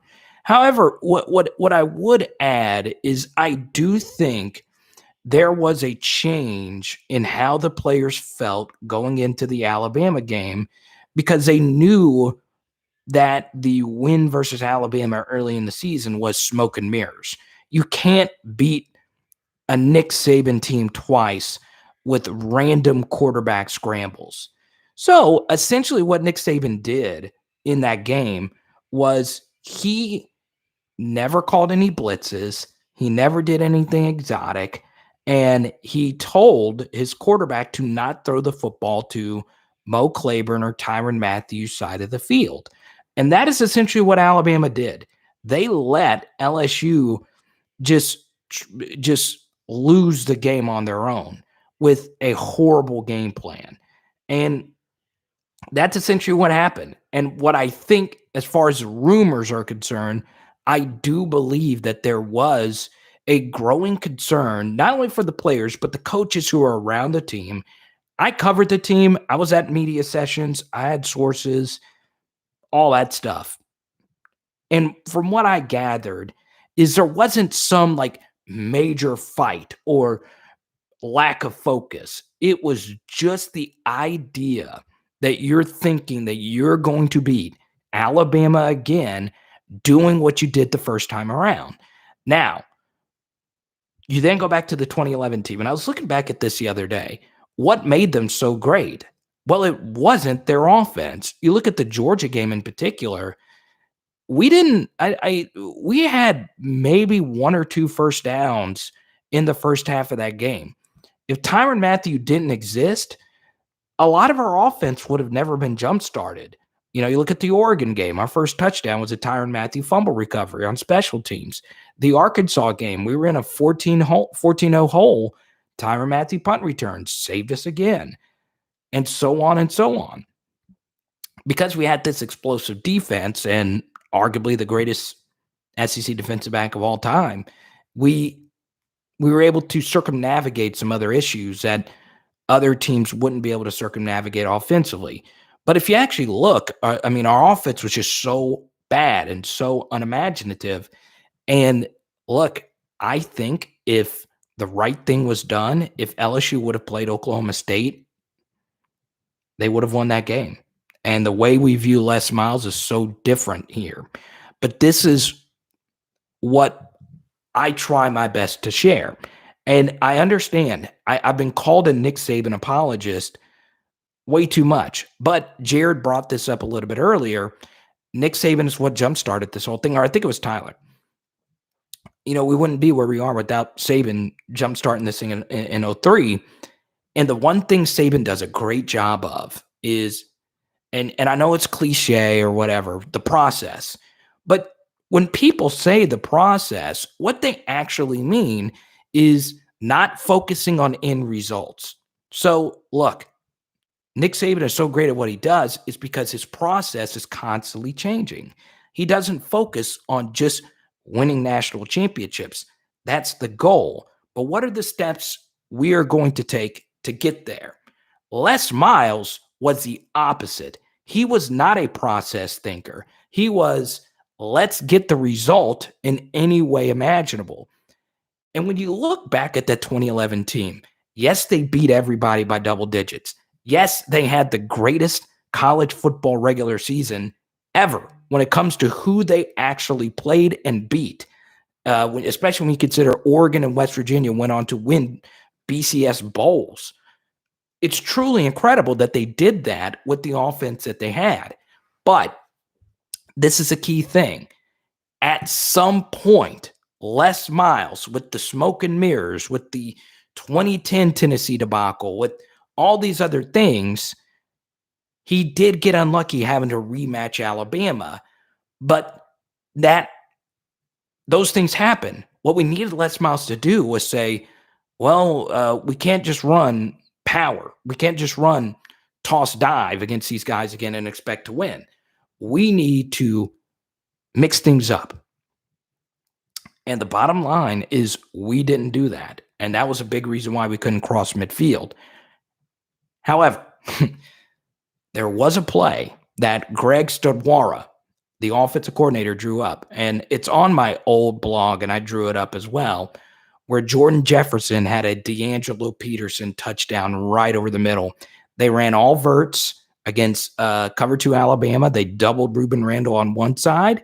And on the other, Odell Beckham Jr. had a chance to make a jump ball play. If he would have caught it, he would have ran 70 yards for a touchdown. He dropped it. It was a tough catch. He was a true freshman at the time. But the big miss on the play was D'Angelo Peterson right over the middle. And if that ball was thrown, he would have walked it to the end zone. And it was a perfect play call. But Jordan Jefferson failed to make that throw. And I knew Jarrett Lee pretty well at the time, and I knew Jordan a little bit. It's been many a years since I talked to either one of them. Would Jarrett Lee have made that throw? Would Jordan Jefferson have made that throw? Well, we know he wouldn't have made that throw because, Jarrett Lee didn't play, but who knows? But outside of that, we just weren't where we needed to be at that point. So that's why you kept hearing rumors and people making up stories. And that was when, Tiger droppings, this was, at the early stages of Twitter and all of that. Tiger droppings was just so much bigger as just, the major hub of LSU message board gossip and all of that. And, that's that. So, Roger, I thank you for that super chat. Thank you for that question. The 2011 team is something I'm really passionate about. If you were to ask me now, I would say they're the second best LSU team in the modern era. And, it's sad that they didn't win it all. It's sad that they did not win it all. And it's ironic because, I was just talking about don't focus on end results. Well, this is the perfect team where if you don't focus on the end result, where they had the rematch, a team that they had already beaten at their house, we would be talking more about them as a potential challenger to the 2019 team as the greatest team of all time. But it's weird. It's really weird.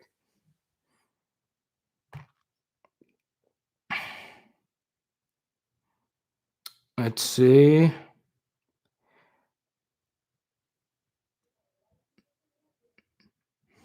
What do you have to say about that, Ty J? Huh?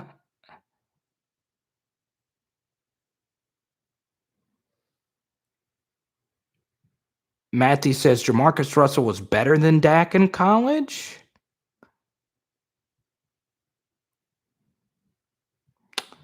I'd have to go look at that.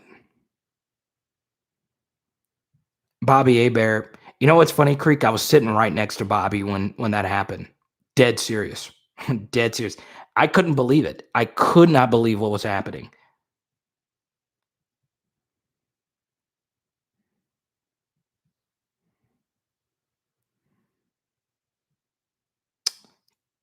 Tyler, I think that's a little harsh to say all those guys were trash. Harris, yes, not the other guys. No. Exactly, Carvis. It's wild. It's absolutely wild.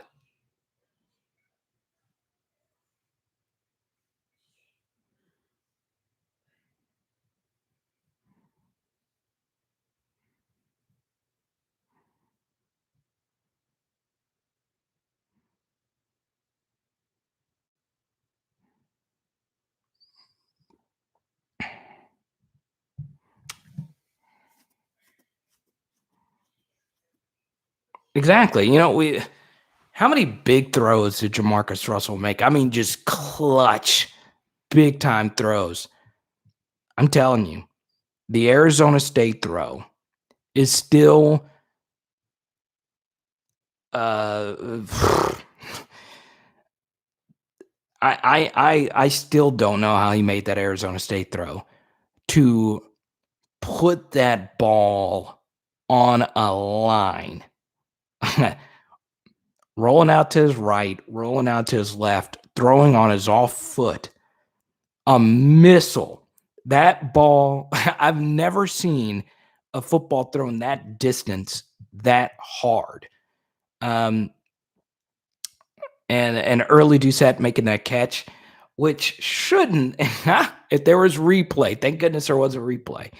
And that was fourth down. It wasn't necessarily do or die, but that's do or die. If you drop that, we lose. That's still the wildest throw I've ever seen of the modern era. Of course, 93 dash right Berlin. Am I saying that right? Marcus Randall, that's the greatest throw ever. And then, of course, you got 3rd and 17. But, God, Jamarcus Russell, that throw versus Arizona State, to put that much gusto on that ball, goodness gracious. Wow. I mean, it's unreal. I think there's probably 4 or 5 SEC quarterbacks that had that kind of arm strength. Ryan Mallett's arm will never cease to amaze me. Jarrett Lorenzen had an absolute freaking cannon.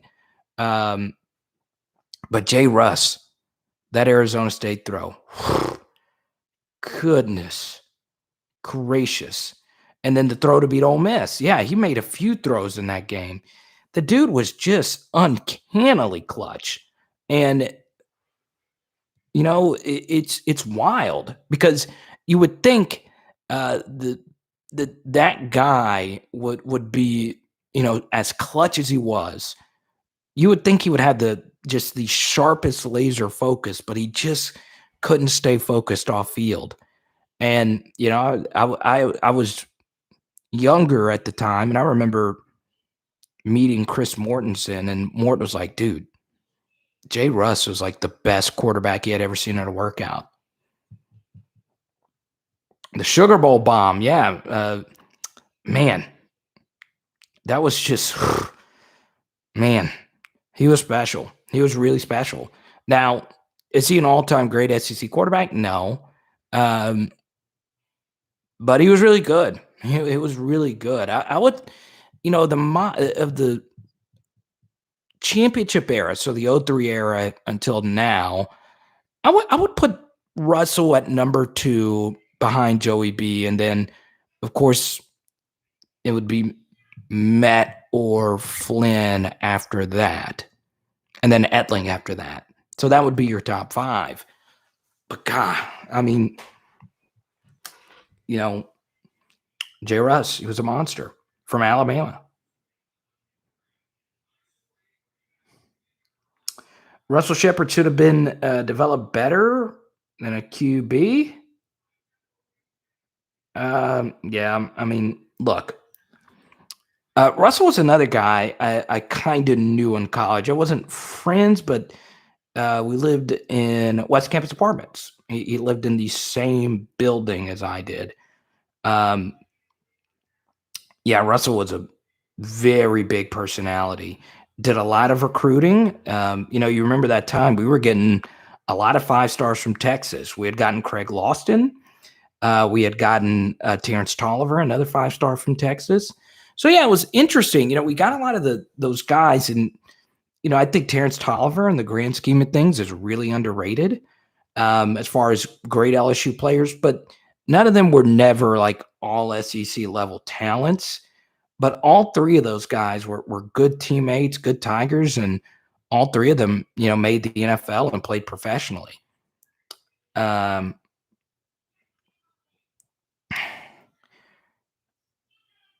Let's see. We're not bringing back Tebow discussion. Let's see. Everyone welcome Mike Jordan. Let's see here. Myles was a great recruiter, but a horrible coach. Okay, so this is what I'll say about being a great recruiter. Is that you have such a massive advantage in the state of Louisiana that when you grow up and 100% of the people around you are LSU fans, it's kind of hard to not go to LSU if you're an elite recruit, right? So yeah, it's one of those things. Ed Orgeron's come in and he's been way better at recruiting than Les Myles. And Les Myles is really good. Don't get it twisted. He was a really good recruiter. No doubt about it. But, if you were to ask me now, who is more important to the recruiting operation? Was it Les Myles or was it Frank Wilson? Obviously it's easy to crap on Myles now. But I think, if you ask someone like a Derek Panamsky or someone that's really in the know, I think you would get a lot of really smart LSU insiders that really know the inner workings of the program that will tell you, Frank Wilson was a monster when it comes to getting and closing the deal with a lot of these guys. And, you got to think about a lot of the talented assistants that Les had around him that were also good recruiters. And, the kind of ironic thing, and this is always a good example of society as well. You are nothing. And if you're a small business owner and you're listening to this now, this is a good example of how important you are and how important your humility is as a small business owner. I know this is kind of random, but this is true. So the greatest LSU offense of all time was who? All right. If you were to say who is the greatest LSU offense of all time, well, there is no debating that. It was the 2019 LSU offense. Okay. There is no ifs, ands, or buts about it. It is the 2019 LSU offense. Well, who called the plays of the 2019 LSU offense? Well, it was Steve Ensminger that called the plays. Now it's Joe Brady's system. It was his ideas, but Ensminger still called the plays. Okay. Now, this is the thing. We were talking about how bad the 2019 or how bad the 2011 offense was. Well, it's funny that the architect of the greatest team of all time was on the sideline for the 2011 debacle, or 1912, the 2012 debacle, if we want to be technical. Steve Ensminger was the tight ends coach at the time. So when you really look back at it, the play caller of the greatest offense of all time was on staff with that dreaded offense against Alabama. So this goes to show you a few things. Number one is you can still be successful with bad leadership. You could still be successful with people that don't adapt, such as Les Myles, if you have enough moving parts. But ultimately, if your head guy is not sane, if your head guy doesn't evolve, if your head guy doesn't have good morals, or he doesn't take responsibility for some of his actions, if he walks around unfettered, what happens is what you saw on 1912 and what we also saw off the field in 2013 and before and after that as well. So this is a good example that you can win with bad leadership, but at some point you can only go so far. And it's really, really fascinating that Ensminger, who, is an LSU legend, probably the best player / coach that we potentially have ever seen at LSU. There's obviously a long list of those, but still. So yeah, it's wild. It's really wild to think about. But if your head man is not head on the swivel, adaptive, and all these things, you're going to eventually burn.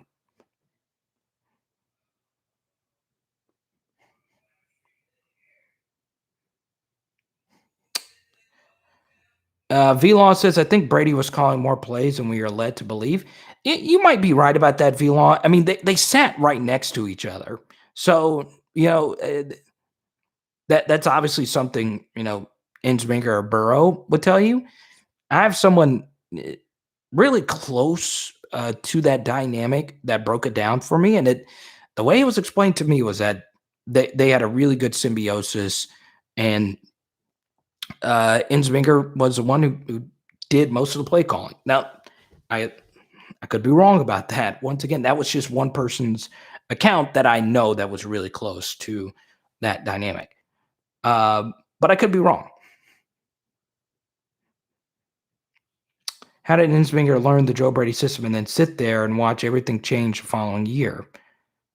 That's the thing, Tyler. It didn't. It didn't really change all that much. You had Myles Brennan, and the one thing that changed was the protection issues that were there in 2019. They got worse in 2020, and we didn't have a quarterback who could run away from him and make magical plays when protection broke down. And this was something, and this will be a big part of our piece tomorrow, and a radical position switch I recommend tomorrow, and you'll see it on the piece tomorrow. It will release at 5:30 Central, and I hope all 58 of you will be there. This was something very, very wild to see. LSU simply could not throw the football to the running back last season. And on top of that, John Emery could not pass protect. He simply could not do it. And it hurt. It hurt us. So, I think Ensminger tried to do that offense. We just couldn't protect. We couldn't protect.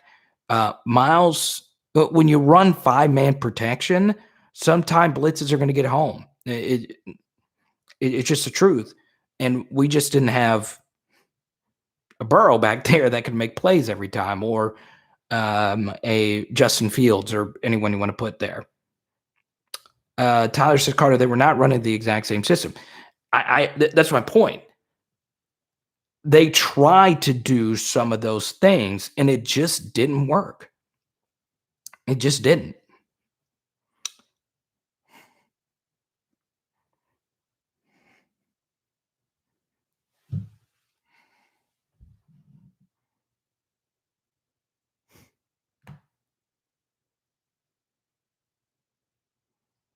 Exactly, Amakat. That's how I feel too. That's the thing. Ed Orgeron is a better recruiter than Les Miles. I think the upcoming recruiting classes will prove that to be true. While that is true, it can still be true that any other coach could come into LSU and still get top 10 classes. So, because LSU has that a unique advantage. Now, I do believe that Ed Orgeron recruits better than any other coach that could recruit Louisiana for a lot of different factors. And Ed Orgeron's one of the greatest recruiters of all time. Both of those things can be true, but Ed Orgeron is a better coach than Les Miles, and he is a better recruiter than Les Miles. Now, as far as sustained success is concerned, if Ed Orgeron wants to stay as long as Les Miles, this is a big year for him because, 5-5 just doesn't cut it. And Coach O will tell you that from the get-go. Yeah. Glasgow Junior High, the great Steve Insminger. He had long, yeah. He loved the old slinger. Dude, Les Miles just knew how to delegate responsibility. And even that is questionable too, Reed. And part of that is true, and part of that isn't. Yeah, he let Chief call the defense because he didn't know a thing about it. But then, this was a big thing. Stud left, and then the Cam Cameron stuff happened, and this was something that I hated at the time because everyone just had to suck up to Les Miles at the time. And I remember I was one of the few BR media members, I was younger at the time, that said, this Les Miles Cam Cameron thing is probably not the best. You probably don't want to hire a friend to come revamp your offense when the offense really needs to be revamped.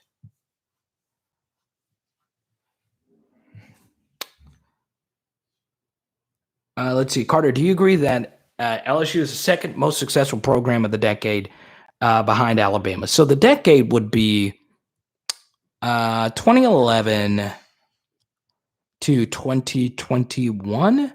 So we're just looking at that decade. Okay.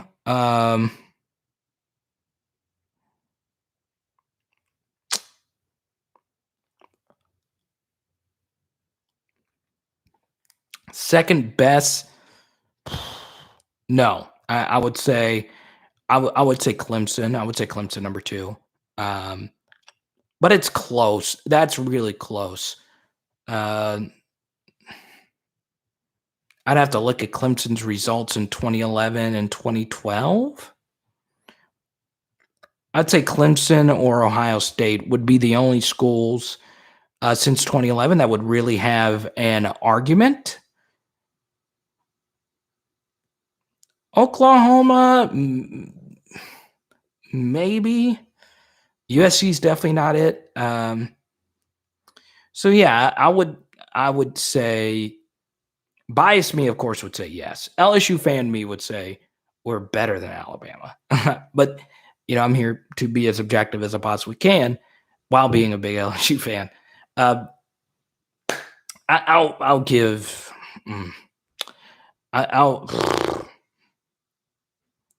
I'll give Clemson a slight nod. I'll give Clemson and Ohio State a slight nod.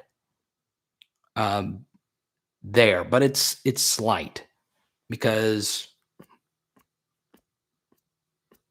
Ohio State has one national championship in that time period. One. And then Clemson has 2 and multiple college football playoff experiences. And Clemson beat us head-to-head in a bowl game. So, yeah, they're definitely ahead of us in. So, yeah, I put Alabama 1, Clemson 2. Or do I put Ohio State 2? Because Ohio State did beat – no, Clemson's definitely 2. Ohio State's – I would go 3 LSU, 4 Ohio State. 3 LSU, 4 Ohio State since 2011. That's fine.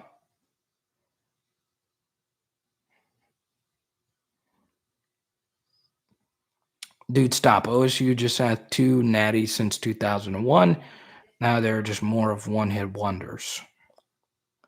Well, it's not just natties, so got to factor in, Big Ten championships. You got to factor in college football playoff appearances. How many CFP appearances does Ohio State have? They had, obviously, they won it in 14. Then they had one last season. Then they had one the year before that. So they have 3 CFPs to our 1, but then we reached the BCS. So, yeah, it's close. It's close.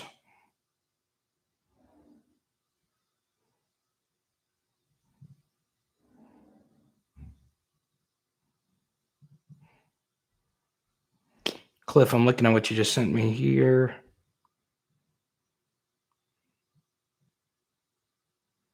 Oh, okay, I see it now.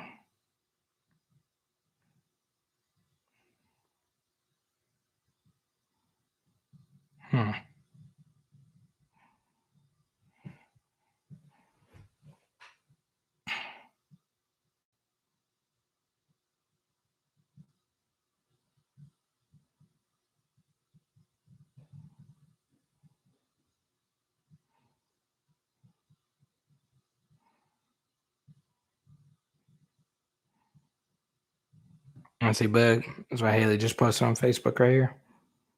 Our little baby girl. I miss her so much. All right, guys.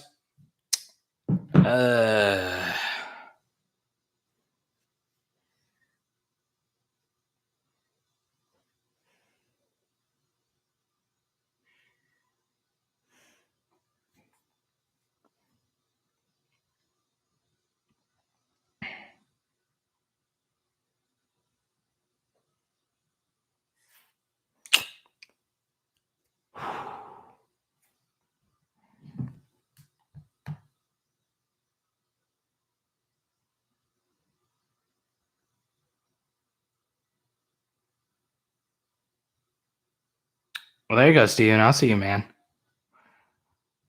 All right, guys. We are going to wrap this up. Hope you enjoyed this chat. A lot of good chat there at the end. As we always say, any recruiting news other than and Johnny, you heard this earlier, Ed Orgeron said that he's got 17 visits lined up for June. So I really think they're going to kick it in high gear there. He said they had 2 power hours today. And I do want to include this. The Power Hour LSU name had nothing to do with the LSU recruiting Power Hour. I was thinking about that earlier. Power Hour LSU was not my first thing. Power Hour Comedy was like the name of a comedy showcase that I would do. And I was building a brand around my Arkansas coverage when I was doing radio in Arkansas. So I had Power Hour Comedy, and then I had Power Hour Hogs. And because my graphics person had just made a Power Hour LSU logo for me, I honestly didn't love that name at first. But I said, you know what? I'm just going to do Power Hour LSU. It rolls off the tongue. I was Carter the Power. I've been that since LSU. So that's where the name actually came from. It just happened to be that Ed Orgeron has a recruiting Power Hour. So it's weird. It's very weird. All right, Cliff, we'll see you, man. I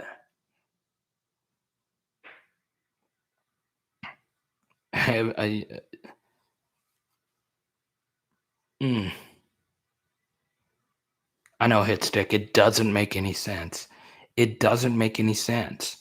I'm telling you, the only doomsday scenario with Arch is if if he goes to Alabama, really, or if he goes to Ole Miss or A&M, that would be bad too.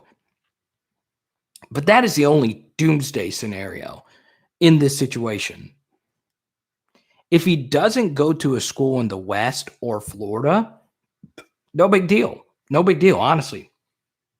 Now, if he goes to Texas and we eventually play Texas in the college football playoff, well, there's nothing you can do about that. And I know we play Oklahoma and Clemson his junior or senior year, so that would kind of suck because you can get them back to back.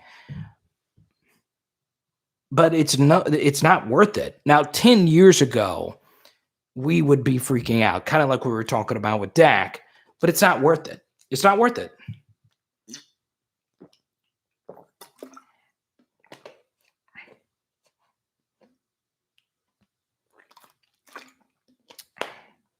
Kane, I'll share that story one day. I'll do this. I'll share that story the next time I get a $100 super chat. Well, I'll do that. It's a crazy story. But it's honestly not that crazy. But it is kind of media related.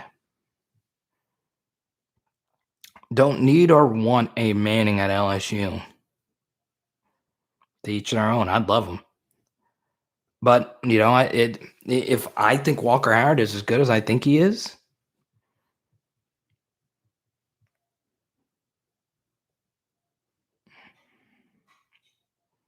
it's not going to matter. I know, Kane. I'm selling out. Well, it doesn't have to be you. It could be anybody. Anyone could drop a $100 right now and get the story behind the card of the power.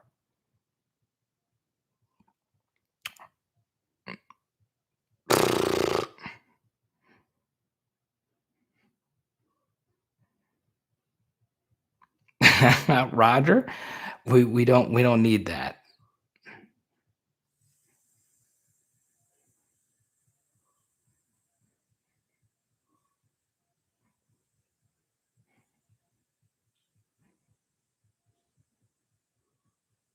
Ness. Oh man.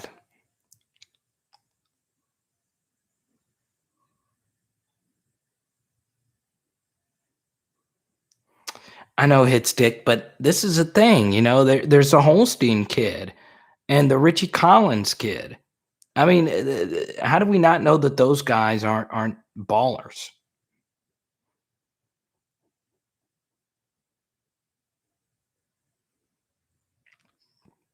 Roger, I got your shoot. Music said I could drop a honey bundo. Okay, well, if music drops at hundo, I will gladly share that PHL, how the card of the power name came up.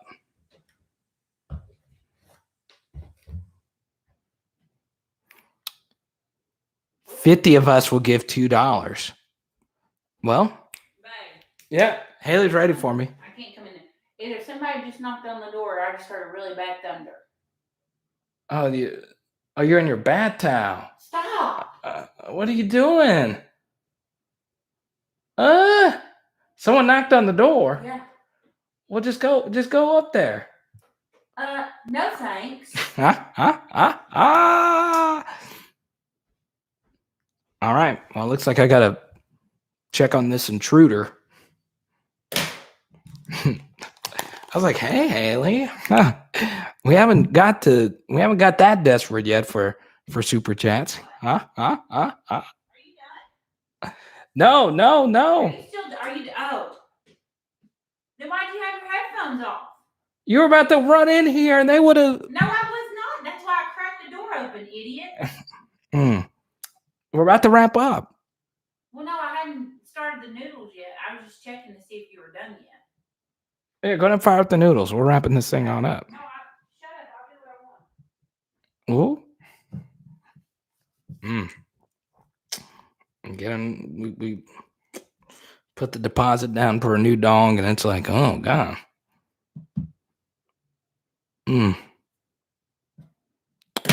Or I will share the name. Byron, what's good? I will share. Dang, music ain't that kind of.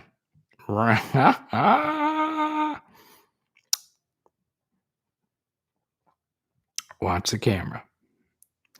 Or if someone buys a shirt in the next 5 minutes, if you buy a shirt in the next 5 minutes, I will happily share the Card of the Power nickname story, and we'll attach some sports trivia to it. We'll do that since Jared's plan to get $52 donations. And look, there's 59 of you watching. If y'all would have just done the $2 donation thing, we would have been there. What's up, B? Byron is such an underrated name. Boosted the rating with the pup. Yeah, I know. Okay, Jared started right there. All right, $5. We are still 95 away from getting to the nickname origin. I'm going to Gat. That's a good name. Gat. Get the Gat. Get the Gat. I like that. Hit stick favorite number 7. I'd probably have to go Patrick Peterson. I love them all, man. Freaking loved them all. Okay, Johnny with the 2-spot. Johnny with the 2-spot Venmo. So we're at 7. We still need a 93. A 93 super chat. Okay, so Creek, I'll throw your 5 in there. So we're at $12 before the power nickname thing. And I do need to sign off in a second. I told Haley I'd sign off. Okay, there's Byron. Okay, we're at 17. We're getting close, guys. We're getting close. What is it? 17 divided by 100. We're a sixth of the way there. I miss Chad Jones. Yeah, Chad was a beast. Okay, there's 10 right there. We're at 27, so we're a quarter of the way there before the power nickname origin story. And I will give you the full story. It's not great. I never said that it's great. Or shirt music. That's the thing. Now, here's the thing. Roger's already ordered his shirt. Okay. We're at 27, or someone could order a shirt, which I'm going to drop the link right here. Jonathan Giles, however you said his name. Take it. There's your shirt. So if someone gets a shirt, let me check the right here.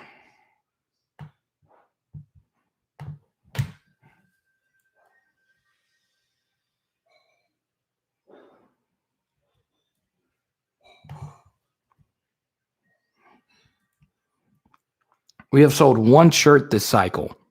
One shirt since we restarted the cycle. And that was Roger. I guess these shirts aren't worth it. I know, Mike. Supply and demand. So we're at 27. I'll give it until 220 for us to get up to a hundo for the power story. If my wife came out in a bath towel, I'd give y'all $100 to go. Oh, Jared. But here's the thing. This is what I do for a job. This is my full-time job. So I am. Well, I'm telling you, these live streams. You guys are, and I know it's weird because you're so used to, watching, and you can always watch these streams for free. But This is a new creator economy. I think that's the buzzword that they use now. I'm just a dude who talks about LSU football. Music with some brutal honesty. Music said, look, I want to support you, but your design is awful. I get it, Music. I need Jonathan Van Ness to come redesign my aesthetic. I need Tim Gunn. I need some real fashionistas to come redesign my shirt. That is some hate right there, Music. I felt that in my soul. Out of all the difficulties I had, and I wanted to do Teespring, but the customer service was lacking. I would love to work with Teespring. I think they're fantastic. There was a problem though. I had a whole design set up there. But Music, let me show you this. Let me show you what Music. JJ, what's good?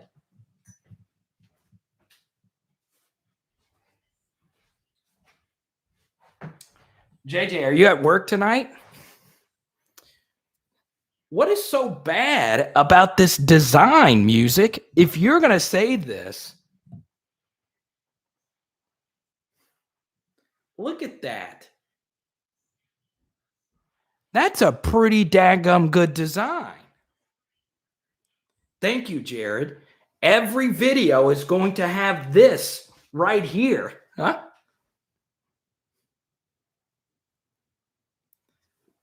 Look at that. What do you want, Music? Like, do you want me to call up Phil Knight and say, look, I need you. I need you to step it up. See, Jared, I like you. You're straight and to the point. Okay, so Creek has us at 32. 32 for the Power Origin story. Oh, Creek says, how do I get a shirt? Well, let's just do this, Creek.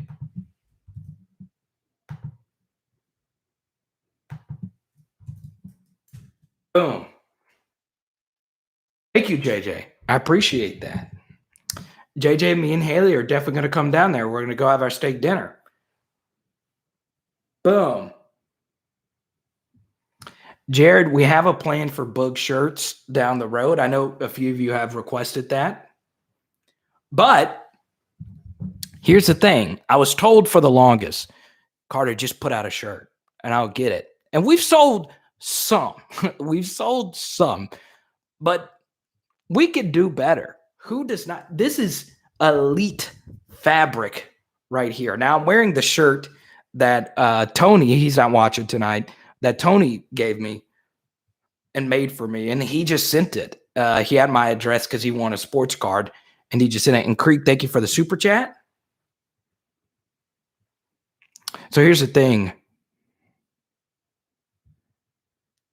I know that's Eric only is here for my dismay. There you go, Creek.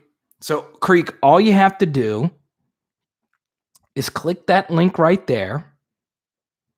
Creek in Shreveport, JJ in Shreveport.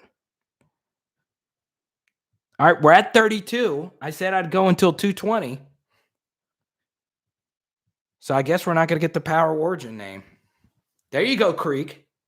So if I get the email in the next 2 or 3 minutes, I will share the origin story.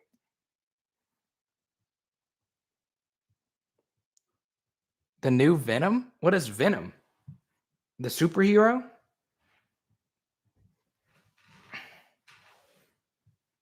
Jared's buying one right now. Well, Music, don't let me know that. Since you're the one that crapped on my shirt.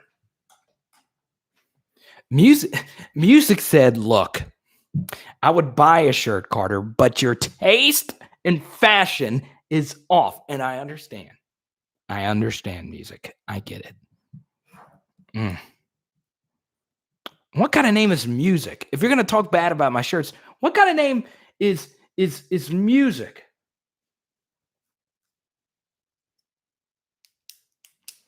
So it's not here nor there.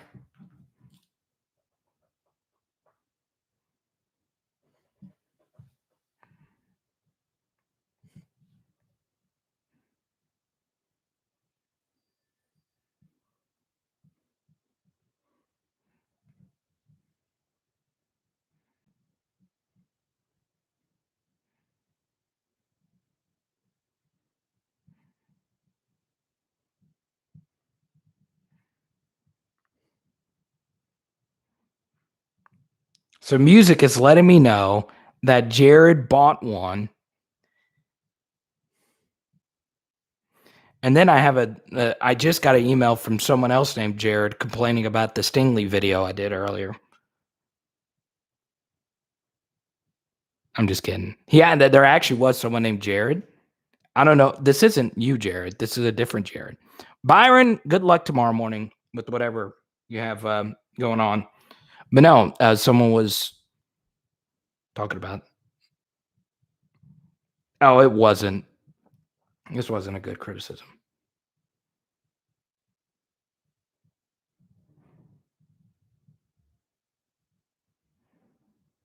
I know, Eric, but if I feel we're about to get a shirt ordered,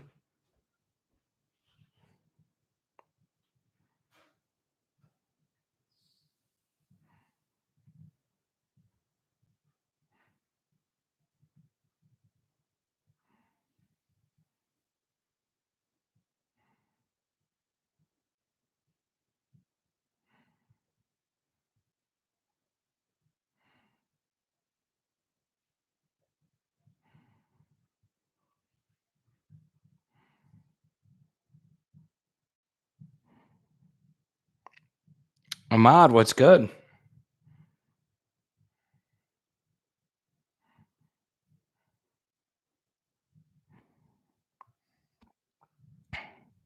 Yes, here, JJ is going to step up.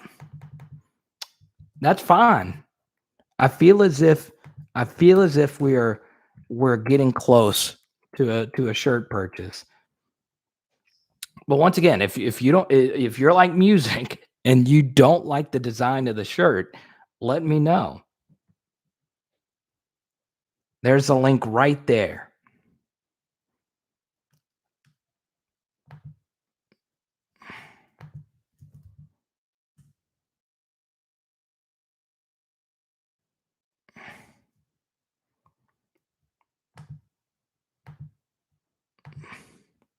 No, I did just get an email from someone that watched Derek Stingley Jr. video, and I'm actually going to reply to this email. And the email was about my microphone quality in the video.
I know, Johnny. Dwayne, what's good? Paulson Adebo? What is that? A midfielder for Man United? I don't know. What is that? Is Paulson Adebo a basketball player? I couldn't tell you. Paulson Adebo sounds like a great soccer name. Let me see. Oh, he's the corner the Saints drafted out of Stanford. I know nothing. I know zero. I can't keep up with the Saints as much as I used to because I think a lot of you can judge by the content. You get so deep into it.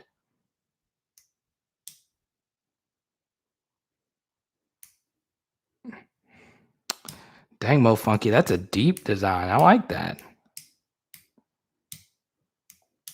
Music is just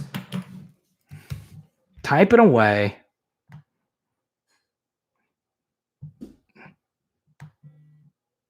Boom! All right, we got our t-shirt purchase. All right, well, I hope you guys enjoyed the stream, and we will see you tomorrow. It is power. I love it. Let me see who actually got our t-shirt purchase right here. Let's shout out two. Charles and Jared. Thank you so much. Maybe JJ will be following suit. Big Al. Huh? Mo Funky, I'm going to work on that for you. What do you need, Mo Funky? Let me see. I know I need a few. I'll write these down. Mo Funky, what size do you want? I'll work on that for you. What is it? I know a few have asked for 3XL and 4XL.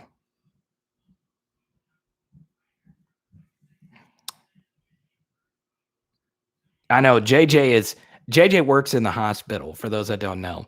And JJ is like there's someone probably with a ruptured aorta and blood's probably splurting everywhere about the flat line. And JJ's like, hold on just a second. I'm watching my favorite live stream, trying to order a shirt that this guy music says sucks. And this dude is like just with this aorta just out into his spine is on the floor. He's got no foot. And JJ's like, hold on just a second, sir. I'm watching my favorite YouTube channel. You need 3X? All right, guys. Just FYI, we need to fill our gas tanks. Oh, yeah, the gas shortage. They just declared a state of emergency in Georgia, Florida, and North Carolina. That's where a lot of our viewers are from. There's an emergency in Georgia, Florida, and North Carolina, and we're not having enough superconductor chips for the cars. We're at a car shortage. We're at a gas shortage. So tomorrow, after I get home, I'm glad we. What? Did y'all see this video? Did you see this video today? There was a lady who filled up a plastic bag of gas. Did you see that? No. She filled up 2 plastic bags of gas and she tied it. She tied it at the top.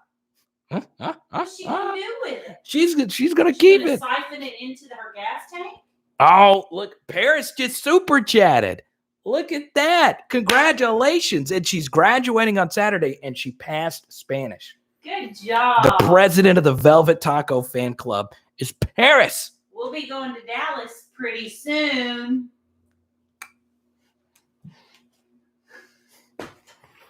Got a new pup on the way. We're going to do the weekend, by the way. Me and you and Mimi. She booked the hotel today. She did. We'll go with Lindsay. All right. Haley is no longer in bath towel. I wasn't in a bath towel. It was a joke. It honestly was. She was fully clothed in a tuxedo. Now, congratulations, everyone. Round of applause for Paris. Good job, girl. There we go. I love it. I did my face mask. Face mask. Okay. No. Don't say. We're not telling you. We're not. Creek, there's going to be a big reveal. I'll tell you it's however, her. Can I say that? It is her. But I will say this. Creek did help us out in the process. Creek was one of our top commenters in our dog chat, which is still one of the funnest things we've ever done on this channel. Me, Haley, and all of you guys It was so wild. All those dog stories. It was so cool. It was so cool. Kane asked for the story of the power nickname. So congratulations. These are our new t-shirt purchasers. Oh, wow. Charles and Jared and JJ is currently in the hospital saving people's lives. And he said, look, I don't care if my patient here no longer has a spleen. I'm ordering a shirt. Well, I'm calling fraud. Who's Kane from? No, Kane wants me to tell the story of the name. Okay. So, Your mom. No. It's not where the power came from. So, well, you guys know how this works, right? Paris did super chat. So, Paris, if she wants to talk, you guys know the rules. These are the rules. Paris, whatever LSU football question, you have Paris. I will get to it immediately. But for right now, your lobster's probably boiling over. Don't our $2 lobster wrap. But do you not? I love it. It's good. I don't eat it. Trader Joe's is fire. Trader Joe's is fire. Okay. So the power nickname. All right. So Dwayne, we cannot say what kind of baby it is. Dwayne, there's going to be a big reveal. We're going to do a big reveal. Okay. Now, here's the thing, man. This is a problem. There's someone on this channel. He or her goes by the name Music. Okay? Just Music. Music does not like our t-shirt. Music does not care about our t-shirt design. Well, that's fine. That's fine. People have their own taste.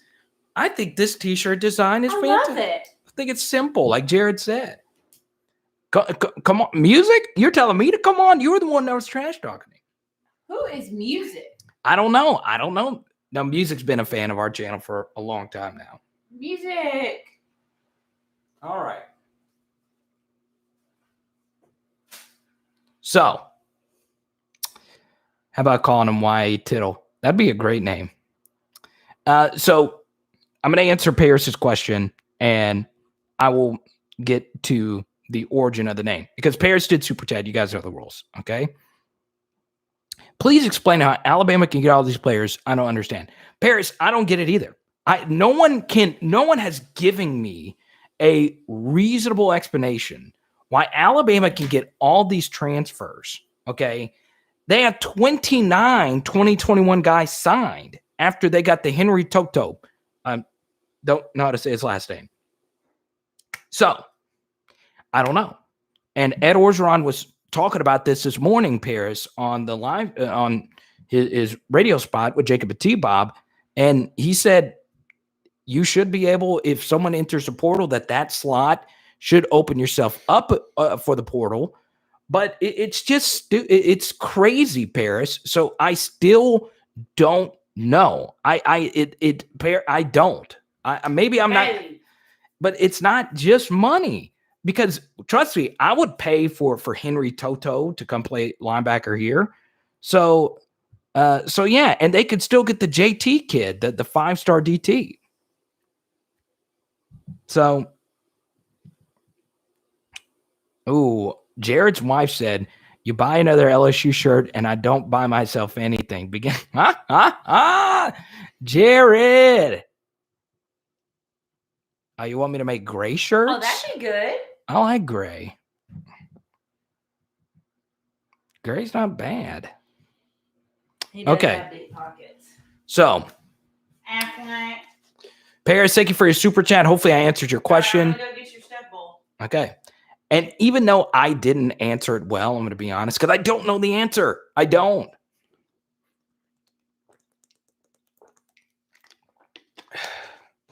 Yes. And they still get a full recruiting class. And they still get a wide receiver Here's my thing. If you're transferring from Ohio State, why would you go to Alabama? If I'm transferring somewhere else, yeah, it'd be cool to win a national championship. But where are you going to play? That makes certain players go gray shirt.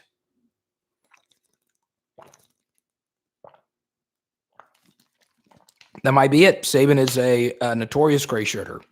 He tried to do that with Darius Philon, a defensive tackle. He ended up going to Arkansas and was a beast.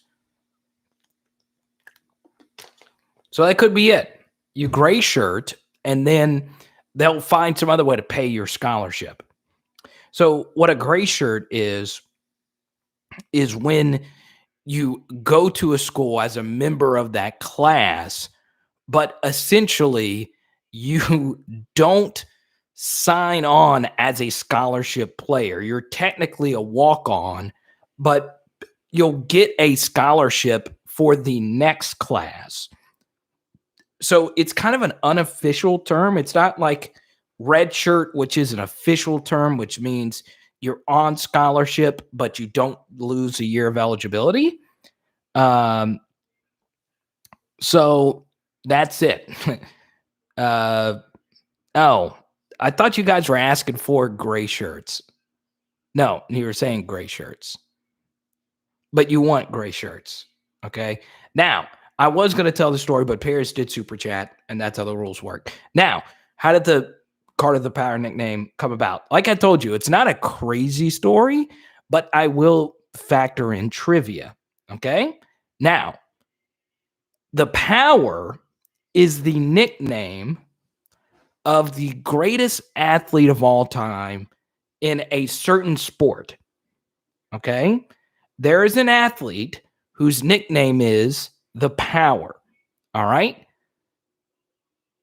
Can anyone in the chat guess what sport the Power is famous for?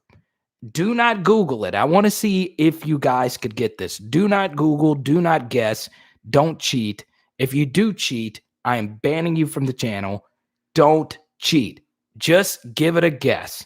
The Power is... Kane, no. My name is not Tiger. There you go. Leonard, how did you know that? Leonard, do not tell me you Googled it, because I'm going to have to ban you from the channel for the rest until eternity. Leonard, how did you know that? How did you know that, Leonard? Let's be honest, if Leonard actually... I want Leonard to... Ahmad, darts. Leonard says, I pay attention. I think I have revealed that before. So, yes, the great... Ahmad, did you cheat as well, like Leonard? I'm kidding. I think I shared it on here before. So, you mentioned it previously. Okay. So, Phil the Power Taylor is the 17-time dart world champion. Okay. He's the greatest darts player of all time. And when I was a freshman-ish in college, I had a little TV with a small little antenna, and Phil the Power Taylor was just there. And he's just, I'm always fascinated by athletes that are not athletic per se. So like an NBA, like an NBA player that I love are guys that don't rely on their size or their athleticism. So a guy like, he's an amazing athlete, but Damian Lillard is, not 6'9". So I like Dame Lillard. I like guys that are like that. And Phil the Power Taylor, of course, is a darts player. And it's crazy how dominant he's been at the sport. That is obviously very competitive. And darts, it's not something you just grow up playing, but it's accessible. Like, it's not an expensive sport to really play. So obviously darts isn't too big in the U.S. It's bigger overseas or whatever. You guys watch Ted Lasso, whatever. So Phil the Power Taylor is the greatest darts player, and I watched a documentary on Phil the Power Taylor before I was hired to do my first ever television story for Tiger TV, the student television station. And I went out to go shoot a story, and I was with a reporter. Her name's Kristen. She's amazing. She got out of sports journalism for her own psyche, and she's super successful, and we're still friends to this day. So I went out and I did the story with Kristen, and it was like she was like my mentor. And at the end of the story, I said, I'm Carter, the Power Bryant. And I said that, and Kristen didn't let me reshoot it. She was like, okay, I like that. I like the way that sounds. So she went and edited the story, and it went live on campus-wide TV. And the television directors, not my student directors, the higher ups were furious because, I'm a journalism rookie, and, they wanted you to be professional, news story or whatever. And they lit into my student director at the time, Chad and Eric and Luke, and they just destroyed them. And they hated the director at the time so much that they told me that they would fire me if I didn't keep it. So they made me keep that nickname. They said, Carter the Power Bryant. That's going to be your thing. And that just stuck with it. So I was Carter the Power. And in college, more people called me Power than they did Carter. Now, here's the thing about that nickname. I hate giving. I've always been kind of, you shouldn't give yourself nicknames. So it was kind of stupid. The whole thing was just dumb, but it just kind of stuck. I thought about getting rid of it a while ago, but it's just still with me now. So that is the story. It got a lot of people angry, though. Most normal people didn't give a rip. Okay. But it's done. And that's how we're here. Exactly, Kane. I remember the first time I saw the name Carter the Power on SEC Country. Like, who is he wrestling? Yeah, Jared. But that's the thing. I want a purple long sleeve tee with the Carter head on the back and Go Tigers on. But here's the thing. Do I like the name Carter the Power? It's fine. I think it's kind of, I'm not going to lie. I think it's kind of corny. I think it's kind of cheesy, but and I could have gotten rid of it before I even did this channel. But then, the comedy started popping, and then I had Power Hour comedy, and then it just stuck. The Mayonnaise Kid. So yeah, I kind of gave it to myself. But it was also, did I like that? At first, I thought it was cool that someone was named Phil the Power Taylor. You would think the Power was like wrestling or I don't know, football or whatever. So yeah. So there you go, Kane. You're the one that coerced some extra donation, so I appreciate that. Huh? Kane was the reason why we got some shirts sold here at the end. I like it.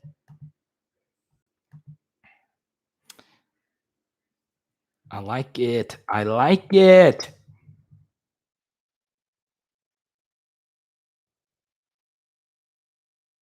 Carter bobblehead. I'm a bobblehead collector. I am. I got to get I'm building a thing back here so we can have bobbleheads and stuff like that. So yeah. Well, all right, guys, we're going to go ahead and sign off. Unless, of course, we have any super chats in the next minute or so. Don't forget, tomorrow at 5:30 Central, we're releasing our offensive depth chart. Now, full disclosure, if there is some kind of breaking news story, we will push the depth chart piece back a day, okay? But tomorrow at 5:30 Central, we will release the offensive depth chart. Once again, if you want to support us at any time, Venmo and Cash App is always open. Of course, boom, right there. Want to get a shirt? Want to do that? If you have yet to see our defensive depth chart piece, I'll go ahead and link that for you right here. If you guys want another video, oh my goodness, Paris with another super chat. So we'll keep hanging out. All right. So y'all all better not run off. Paris super chatted. You guys know the rules. Haley always says when you're signing off, if someone super chats, you stay on there. So Jared, you got it hacked on Cash App? Well, then don't do it. But there's always Venmo and the t-shirt, but you got a shirt. Let's go to Paris's question here. Okay. I love the name. Power Hour LSU. Got to put that on a shirt.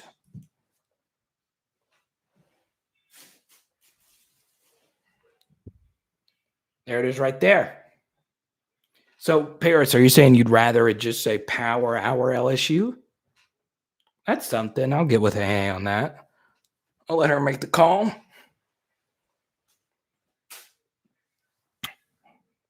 My question is running back. We haven't talked about this after the spring game. So, here's what's good.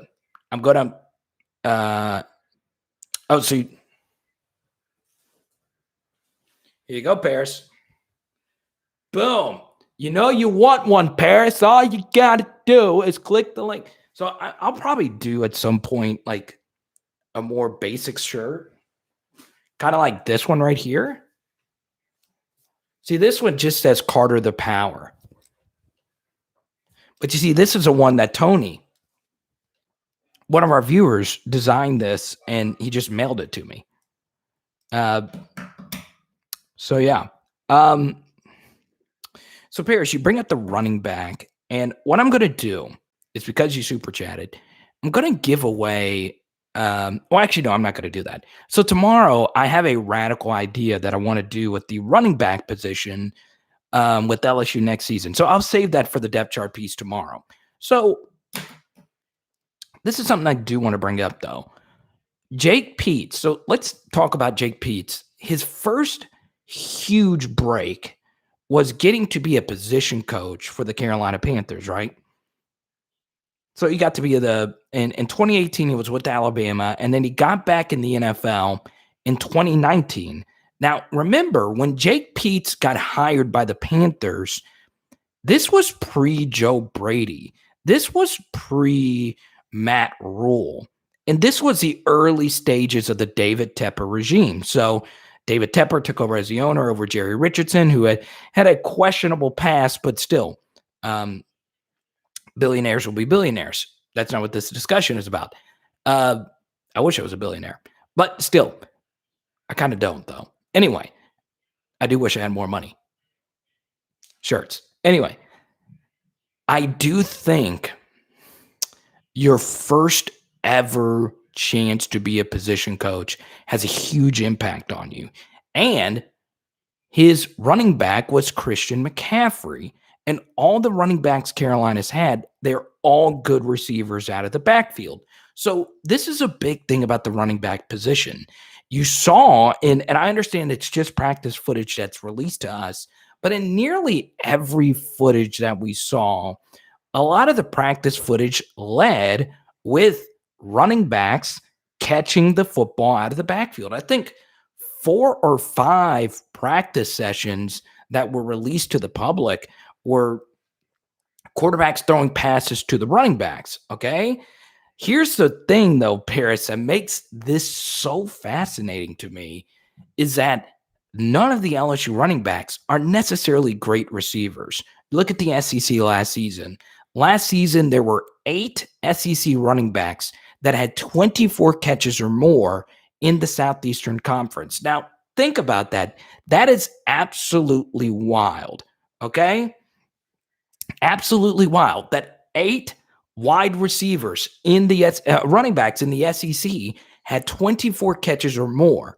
Our running backs last year combined had 26 receptions. Once again, that is combined, and that doesn't include all the drops and the miscommunications, and that also doesn't include really inconsistent pass protection from our running backs as well. So in that department, on top of not having a great offensive line and a rotating door at quarterback, we simply could not get that down. Covontre Bradford, I know he was a true freshman, but the drops were an issue at that position. So, it's to me, that's the big thing at running back.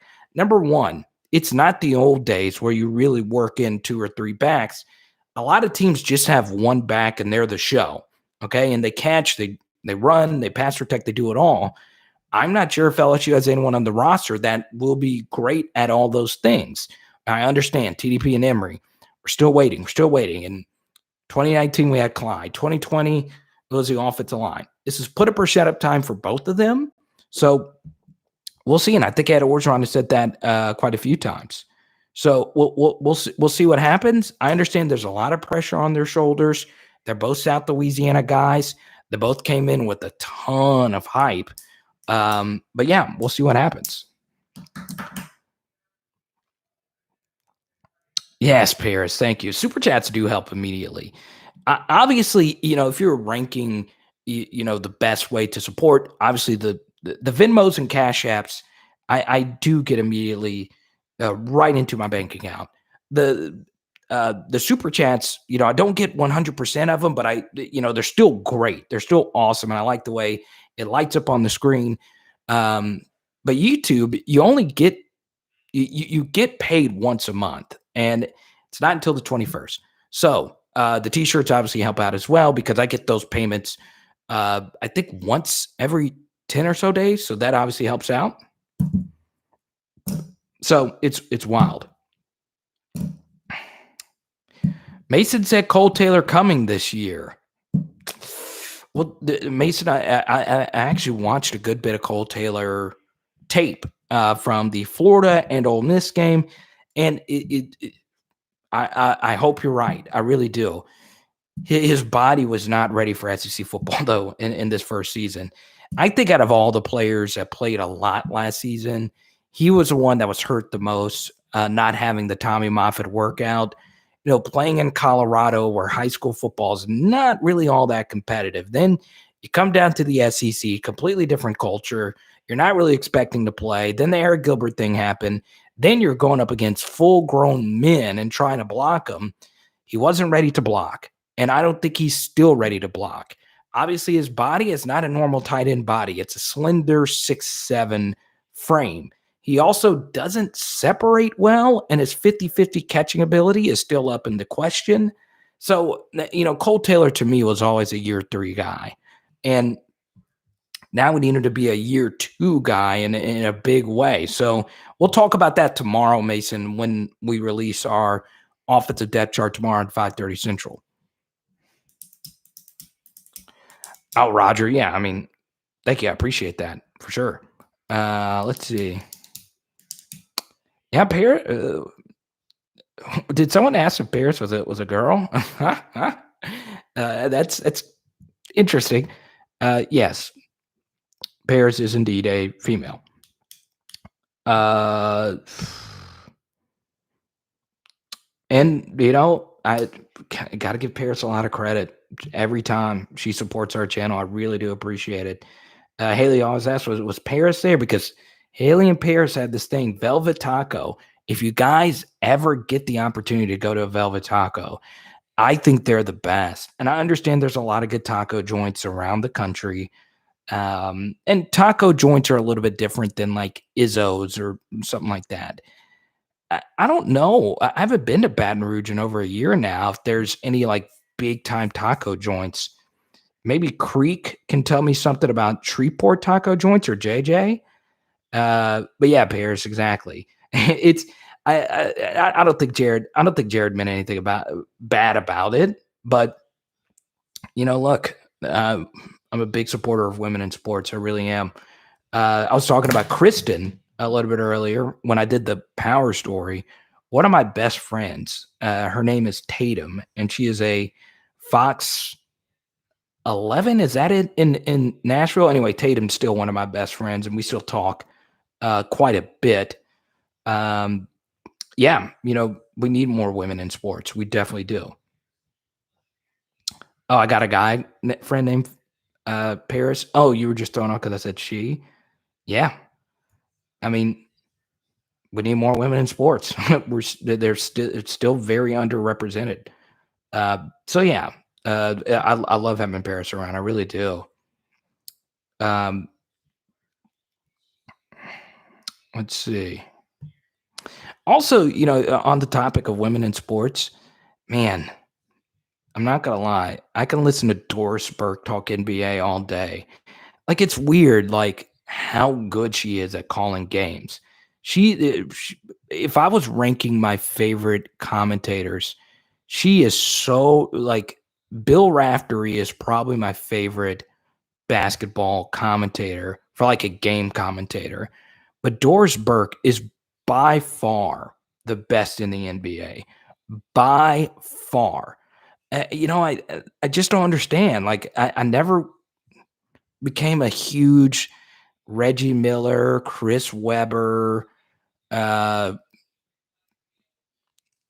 Jeff Van Gundy, and Mark Jackson. They never really did it for me. But Doris Burke, like, so there was a game. I don't watch NBA that much since the move. We don't have cable anymore. But Anthony Davis made a block shot, and Doris Burke, right when the shot was blocked, she shared some stat that Anthony Davis is the best in the NBA at closing out on three-point shooters. It was some weird advanced stat, and I was like, that is what I aspire to be, that good of a commentator, to just know that, just off the top of her head. She was ready for it. She had that stat just deep in her prep, to have that ready, and it inspires the heck out of a broadcaster like me.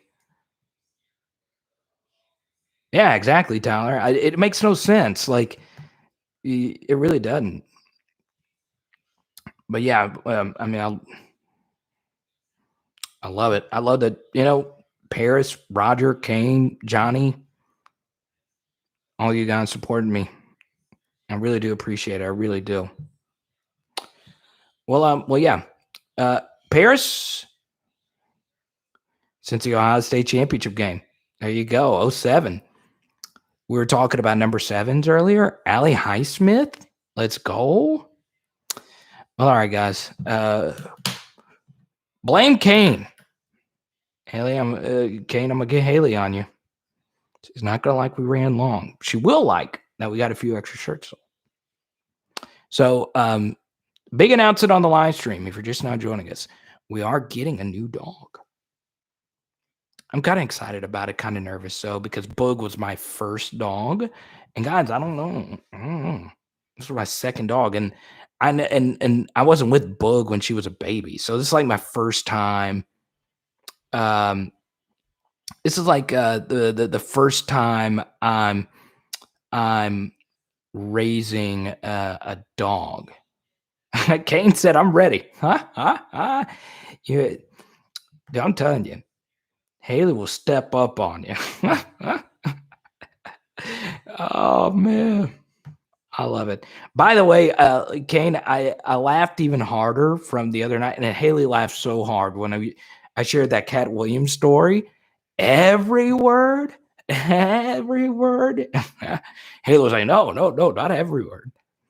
And what's funny, right when that live stream ended, I walked right to our screen, our TV, and watched that whole Cat Williams special again.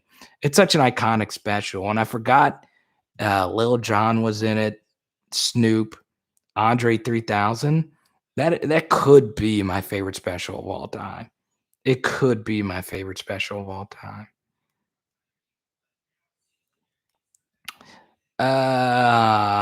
Wow, Paris, you're graduating on Saturday. Well, there you go, Paris. Well, stop by when you can on Saturday and let me know, and I'll get Haley in here. We'll give you a super congrats tonight. Thank you again. And Leonard, I know Trey was in here earlier. We did the happy birthday to Leonard's daughter. I know Leonard is a girl dad as well. That's really cool. So that's dope. That's really dope.